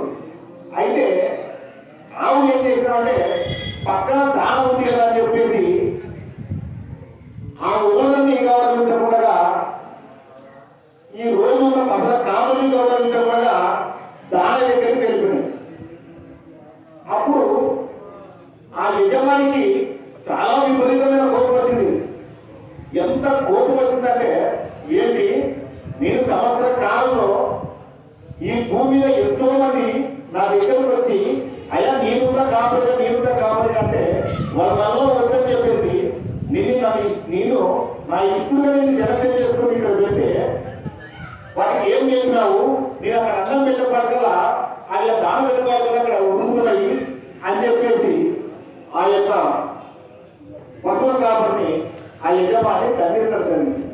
ఎందుకు అయ్యా నేను నీ బాధను తప్పినాను కాబట్టి, అయితే నేనైతే ప్రతిరోజు తనకు అన్నం పెట్టాను, అన్ని చేశాను, కానీ ఈరోజు నీ ముందర ఇలా ప్రవర్తించినాయి, అందుకు ప్రతిఫలంగా నాకు ఏ శిక్ష చేస్తావో ఆ శిక్ష అని చెప్పేసి అన్నాడు. అయితే అతనేమన్నాడంటే ఇక్కడ ఏ ఆవులైతే అక్కడ పోయి తిన్నావో వాళ్ళని వచ్చి ఆ వాటితో నేను తొక్కిస్తా, అప్పుడైతే నీ కనబడబోతావు అని చెప్పేసి నీ యొక్క దానికి ప్రాయశ్చిత్తం అదే అని చెప్పేసి అన్నాడు. ఆయన సరే అని చెప్పేసి ఆ యొక్క పశువుల కాపరి అలాగే తొక్కించుకుంటాడు. ఎందుకు తొక్కించుకుంటాడు? నేను ఇంతకాలము వీటికి సేవ చేసినా అవి నా మాట వినలేదు, ఇక్కడ నేను తొక్కించుకుంటానన్నా సరే ఇక్కడ నుండైనా సరే నా మాట వింటారా, లేకపోతే నేను నాకు యజమాని చెప్పిన మాటను తప్పిన తూకాలని చెప్పేసి ఆయన తొక్కించుకున్నాడు. ఇక్కడ యజమాని ఎవరు అని మనం గమనిస్తే యజమాని భగవంతుడు, ఆవులు ఎవరు మనుషులు, కాపులు ఎవరు గురువులు. కాపులు గురువులు. మనము యజమానికి గురువు మన పశువులకు మధ్యలో ఎవరు గురువు ఉన్నారు. యజమాని ప్రతి మందను మేపలేడు కాబట్టి గురువులనే ఒక కాపర్ని మనకు ఇక్కడ పెట్టడం జరిగింది. మనము దాన్ని గ్రహించుకోకుండా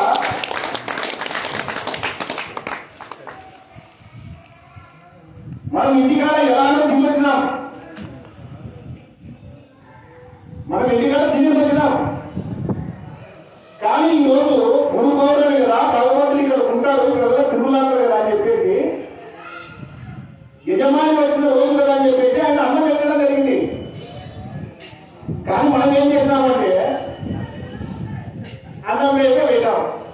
ఇప్పుడు మన గురువుని ఏం చేస్తే బాగుంటుంది? ఇప్పుడు మన గురువు మోక్షం రావాలి కదా, మన గురువుని ఏం చేస్తే బాగుంటుంది? ఈయన చెప్తున్నాడు, ఆయన అక్కడ ఓం నమ శివాయ ఓం నమ శివాయ ఈ మైక్ పడుతున్నాయి, ఓం నమ శివాయ అంటున్నాడు. ఆడ అక్కడ శబ్దమే ఉంది, మేమేమో కర్నూలు నుంచి వచ్చినాము. ఎవరు మాట్లాడుతున్నాం ఇక్కడ? ఎవరు పిలుస్తున్నాం మనం ఇక్కడ? మన దీని ప్రతిఫలం ఎలా? కాబట్టి గురువులు అనేవాళ్ళు భగవంతుడు సెలక్షన్ చేసుకున్న మనుషులు. మనం వాళ్ళ మాటలు తిరస్కరించినామంటే మాత్రం దాని ప్రతిఫలము చాలా తీవ్రంగా ఉంటుంది. ఈ అవకాశం ఇచ్చినటువంటి రామనాథ స్వామి వారికి, అదేవిధంగా ఇంకొక మిత్రుడు, మేము వాస్తవం అంటే నేను మొదటిగా చెప్పాను, మీ అందరికంటే గొప్పవాళ్ళంటే మేము కాము, మేము కూడా మీలో ఒకరిమే. సాగు మాకు ఇచ్చినటువంటి ఆ యొక్క గౌరవం తప్ప మరి ఏ ఇతరులో మేము మీకంటే పెద్దవాళ్ళం కాదు అని తెలియదు.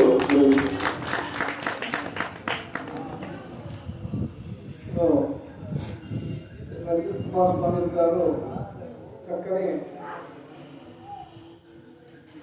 విషయాన్ని నాకు అందించారు. కట్టా కొట్టా తెచ్చా, కట్టా కొట్టా తెచ్చా అని కానీ ముక్తిగా 3 నిమిషాలు కూడా టైం తీసుకోలేడు. కానీ అద్భుతమైనటువంటి అమృత వాక్కులను మనకు అందించినటువంటి మహనీయుడికి మనం అందరం కూడా ఒకసారి జోహార్ చేయాల్సింది.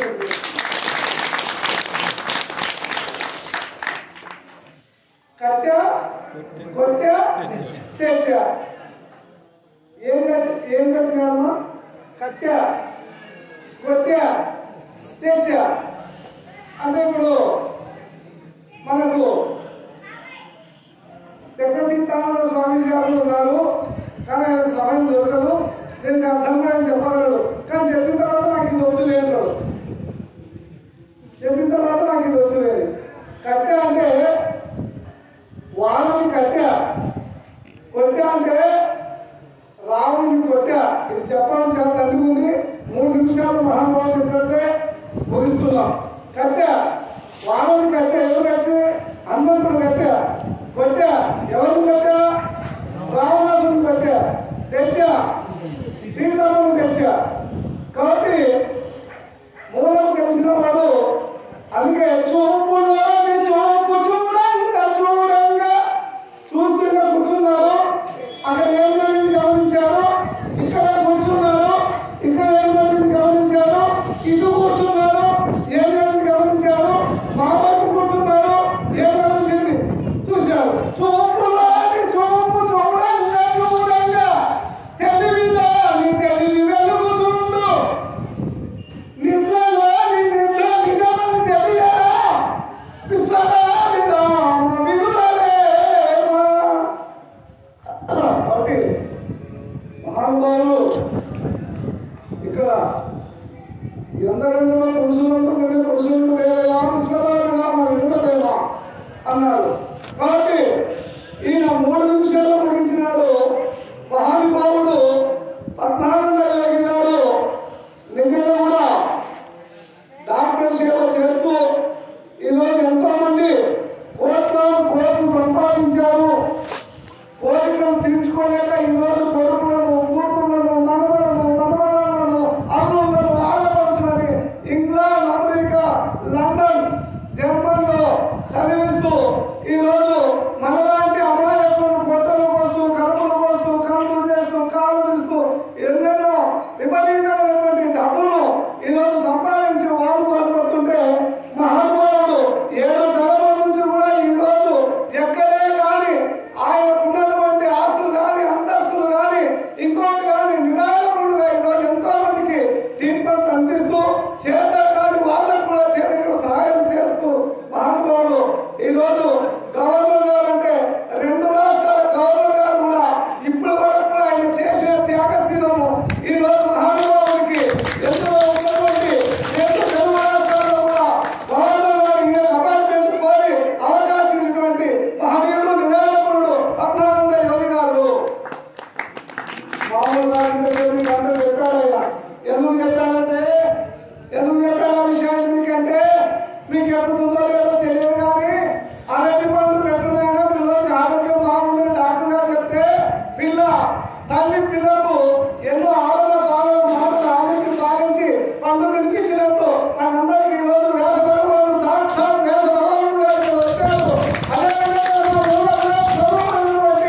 ప్రద్యుత్ కుమార్ గారు సిద్ధరామేశ్వర రూపంలో అభినందించడము, శ్రీరాము గారు ఇక్కడ రావడము, తర్వాత అమ్మగారు మూల పెద్దమ్మ అమ్మగారు ఎక్కినారు. నేను చెప్పవలసింది ఎంతో కాలాతీతం అవుతుంది, ఎందుకంటే కాలం ఎంతో విలువైనది. నేను ఎక్కువగా చెప్పడానికి వీలు లేదు, మహాత్ములు ఉన్నారు. కాబట్టి ఇప్పుడు అమ్మగారు మన శ్రీరాములు గారు 2 విషయాలు భైరవ గారు తెలియదు, మన్నించాలి. భైరవ గారు కూడా ఆయన 2 విషయాలు చెప్పిన తర్వాత అమ్మ, ఎందుకంటే అందరినీ ఆకలి చూసి, కడుపు చూసి ఆకలి పెట్టేది మా అమ్మ. అమ్మగారి విషయంలో నేను చెప్తాను.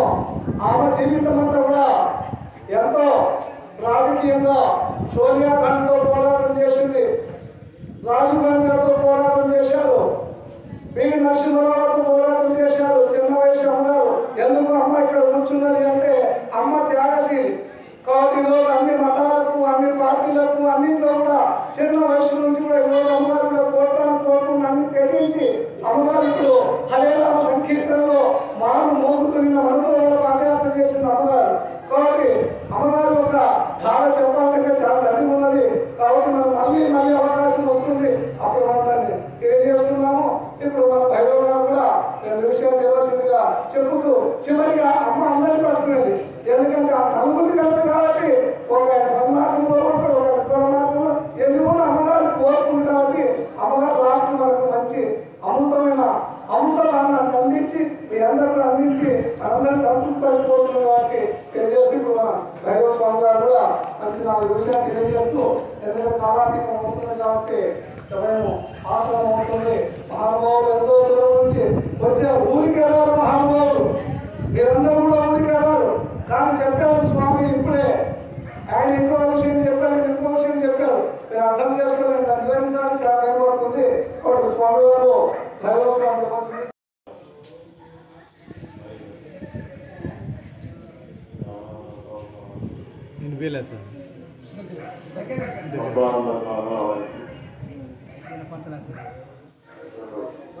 డేవిడ్ గారికి మరియు రాజలక్ష్మి మేడం గారికి మరియు శ్రేయోభిలాషులు అందరికీ ఏమి లేకపోయినా కూడా ధన్యవాదాలు తెలుపుతున్నాను. హృదయం ఒక్కటే, అయితే జ్ఞానం గొప్పది. హృదయం ఒకటే అయినా జ్ఞానం ఎంతో గొప్పది. ఈ జ్ఞానం విషయం గురించి మాట్లాడుకుంటే కాలం ఎక్కువ లేదు కాబట్టి చేస్తాను. శ్రీకృష్ణదేవరాయల ఆస్థానంలో అష్టది గజములు వచ్చారు. ఇంకా నన్ను మన వాళ్ళలో సాహిత్యాన్ని పాండిత్యాన్ని కలబోసుకొని తాగినటువంటి శ్రీనివాసకుడు తెనాలి రామలింగుడు ఒకడు. ఆయన ఈరోజు ఆయన శ్రీకృష్ణదేవరాయలకి లేదా బ్రాహ్మణుడు. ఈరోజు వాటిలో అయితే కూడా ఒక 2, 3 అంగలు ఉంటాయి.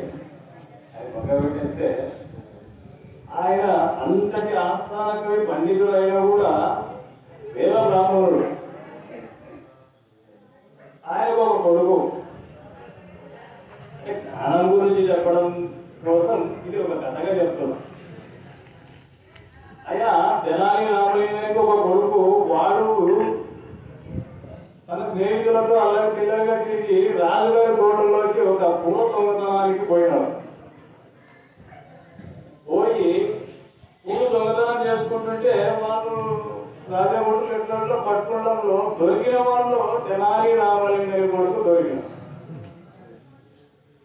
అంటే అయ్యా నేను అలిగారి ఆస్థాన పండితుడు తెనాలి రామలింగారి కొడుకుని, మరి నువ్వేం కనమైంది, తెనాలి రామలింగ కొడుకు ఉండి రాజుగారి నోట్లో పూలు ఆనమ్మ వారికి కావాల్సిన పూలు దొంగిలించినావు, ఇది తప్పు కదా అని ఆ భటులు తెనాలి రామలింగానికి చేరవేసినారు. అయ్యా నీ కొడుకు పూలు దొంగతనానికి వెళ్ళి దొరికినాడు, ఈ సందేశం ఏమన్నా చెప్తారా? అప్పుడు అయ్యా చెప్పేది ఏం లేదు, తప్పు తప్పే, నోరుంటే వాడే పడుకుంటాడు అని చెప్పాడు. ఏమిరా ఈయన శిక్ష ఏమి, నోరుంటే వాడే పడుకుంటాడు అని చెప్పేసినాడు ఒకేసారి. సరే అని అదే మీ ఆయన ఏమిరా ఇంత చండాలని చెప్పేసినాడు. మీ ఆయనకు తెనాలి రామలింగ కొడుకు దొరికినాడని చెప్తే కూడా నోరుంటే కవితలు రాసి ఎంతో మందితో ప్రశంసలు పొందాడు. ఆయన చూస్తే ఇలా ఉండదు.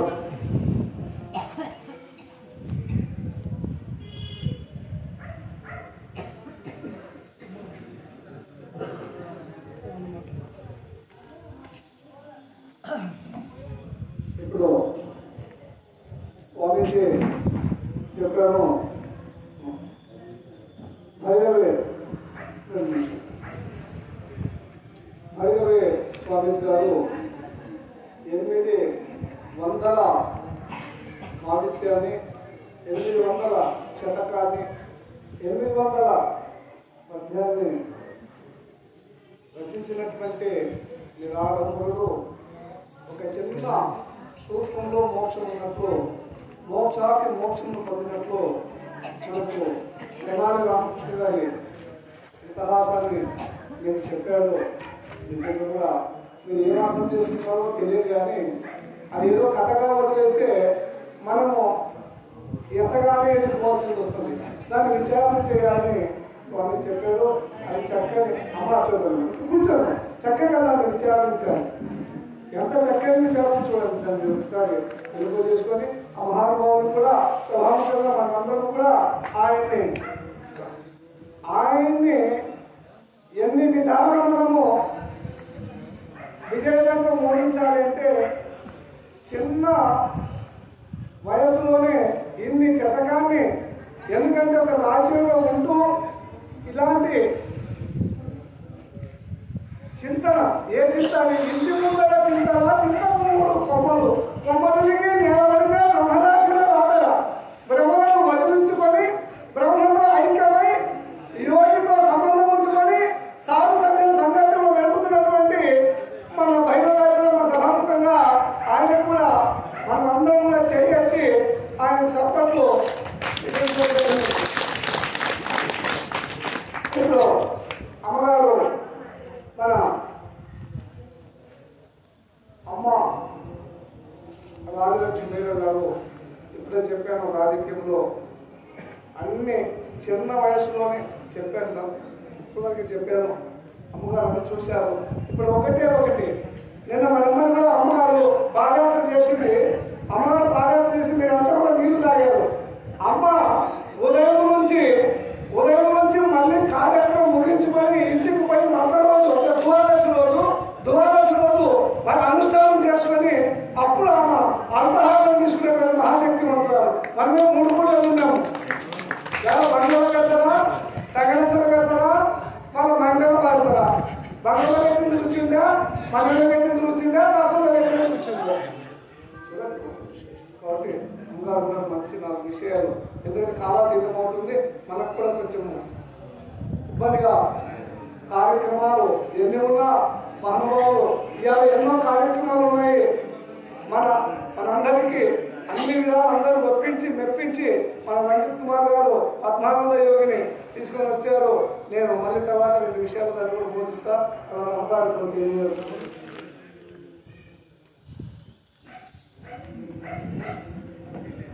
హరే కృష్ణ హరే కృష్ణ కృష్ణ కృష్ణ హరే హరే హరే రామ రామ రామ హరే హరే.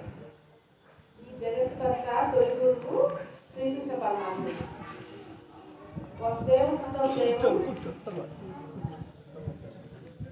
కంస చాణూర వర్ధనం దేవకీ పరమానందం కృష్ణం వందే జగద్గురు. ఈ జగత్తుకంతా గురువు తొలి గురువు ఎవరు అంటే శ్రీకృష్ణ పరమాత్ముడు. మన జీవితంలో నిత్యం ఎదుర్కొంటున్న సమస్యలకు ఏ సమస్యకైనా పరిష్కారం కావాలంటే మనము శ్రీకృష్ణ పరమాత్ముడు బోధించిన భగవద్గీత చదివితే మనకు పరిష్కారం దొరుకుతుంది. మన దురదృష్టం ఏమంటే ఇప్పుడు భగవద్గీతను ఎవరైనా చనిపోయిన వాళ్ళ దగ్గర పెట్టి నేను చనిపోయినప్పుడు మాత్రమే వినాలి అనే దుస్థితికి చేరినాం మనం. ఎందుకంటే మన చేతులు ఎప్పుడు సరిపోళ్ళు, పాటలు, సినిమాలు ఇవి మనము ఆకర్షితులమైపోయి ముఖ్యమైన మన జీవితానికి ఉపయోగపడే భగవద్గీతను మర్చిపోయి చనిపోయినప్పుడు శవాల దగ్గర పెట్టి అదే భగవద్గీత అనుకుంటున్నాం. కానీ మన జీవితంలో ఎదుర్కొని ఏ సమస్యకైనా పరిష్కారం దొరికేది ఎక్కడంటే భగవద్గీతలోనే. మనకు ఈ జగత్తు కంటే తొలి గురువు శ్రీకృష్ణ పరమాత్ముడు. ఆ కృష్ణ పరమాత్ముడికి మరో రూపమే వేదవ్యాసుడు. ఆయన పేరు వ్యాస మహర్షి.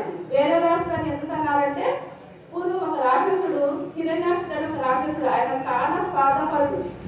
ఆయన ఎంతసేపులో నన్నే కొలవాలి, నేనే దేవుడిని, మీకు అందరికి నేనే అధికారిని, దేవుడు లేడు అని చెప్పి ఎవరు నమ్మేవాడు కాదు.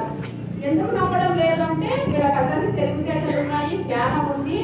ఆ జ్ఞానం ఎక్కడి నుంచి వచ్చిందంటే వేదాల నుంచి వచ్చింది. వేదాలు చదువుకొని వీళ్ళు తపస్సు, యజ్ఞాలు, యాగాలు చేసి తెలుగు పనులయ్యి దేవుడితోటి భక్తితోటి దగ్గరకయ్యి దేవుడితోటి ఏ పాపం చేయకుండా అందరూ మంచి మార్గంలో నడుస్తున్నారు. కాబట్టి వీళ్ళకి ఇంత చదువు ఉంది కాబట్టి వీళ్ళంతా జ్ఞానవంతులని తెలుసుకొని ఆ మూర్ఖుడు ఏం చేశాడంటే వేదాలన్నీ కట్టగట్టుకొని తీసుకొని సముద్రంలో పడేసినాడు. ఇంకా ఇప్పుడు కొన్ని రోజులకి జగత్తులో అంధకారం వ్యాపించింది. విద్య లేకుండా పోతే ఎవరికైనా తెలివితేటలు ఉండవు. అందరూ పాపాత్మలైపోయి ఎవరేం చెప్తే అది వినడము, ఎవరేం చెప్తే అది చేయడము అట్లా చేస్తున్నప్పుడు కొంతమంది ఋషులు అందరూ కలిసి భగవంతుడిని ప్రార్థించి స్వామి ఇట్లా ప్రపంచం అంతా పాడైపోతుంది, ఎక్కడైనా సరే మీరే కాపాడాలి అని నారాయణమూర్తికి విన్నపం చేసుకుంటే అప్పుడు ఆయన ఏం చేసినాడు, వరాహమూర్తి రూపంలో వచ్చి సముద్రంలో ఆ వేదాలను తీసుకొచ్చి బయటకు తీసుకొచ్చి వ్యాసుడికి ఇచ్చినాడు. వ్యాస మహర్షి ఏం చేసినాడు, ఆ చిక్కుపడిన వేదాలన్నింటినీ విభజించి 4 వేదాలుగా విభజించి యజుర్వేదము, సామవేదము, ఋగ్వేదము, అధర్వణ వేదం లాగా విభజించి అందరికి పంచి ఇట్లా జ్ఞానం తెలుసుకోండి అని చెప్పి చెప్పాడు అనమాట. ఆ వేదాలు చదువుకొని మళ్ళీ ప్రపంచం అంతా జ్ఞానంతో దేవుని యొక్క భక్తితోటి మంచి మార్గంలో నడుస్తున్నారు. అట్లా జరిగిందనమాట. అందుకని ఆయనను వేదవ్యాసుడు అంటారు. వ్యాస మహర్షి వేదవ్యాసుడు అని పిలవడానికి కారణము వేదాలను విభజించి ఆ చిక్కుముడులు తీసి అందరికి జ్ఞానం తెలియజేసినందుకు వేదవ్యాసుడు అనే పేరు వచ్చింది. ఈ గురు పూర్ణిమ నాడు వేదవ్యాసుని మనం స్మరించుకోవడము ఎందుకంటే ఆ రోజు ఆయన జన్మదినం కాబట్టి.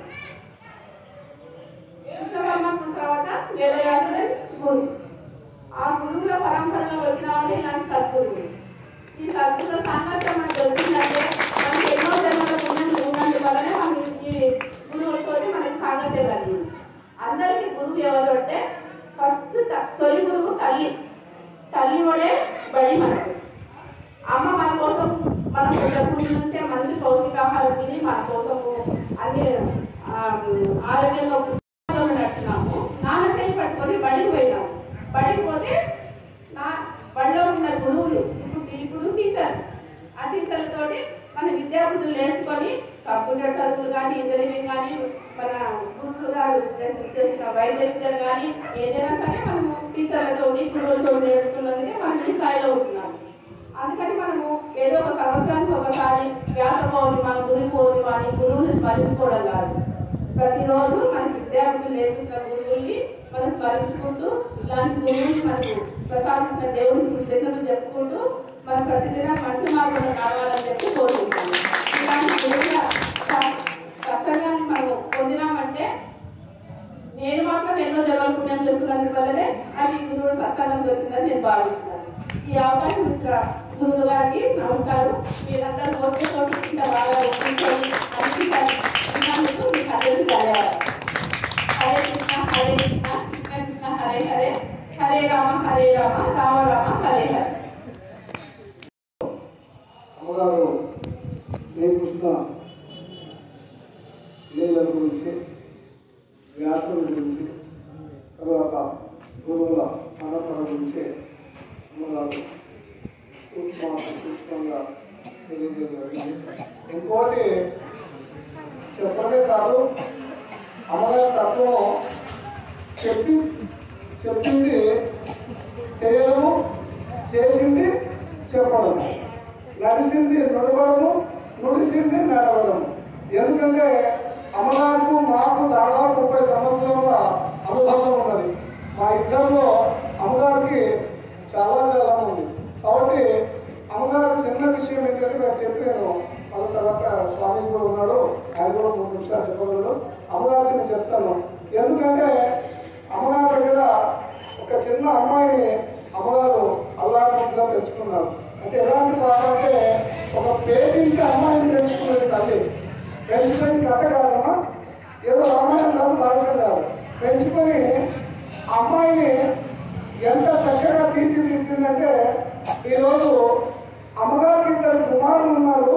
2 కుమారులు ఐఏఎస్ ఆఫీసర్లు, భర్త కూడా ఎగ్జిక్యూటివ్ ఆఫీసర్ ఉన్నటువంటి భర్త, అమ్మగారి భర్త.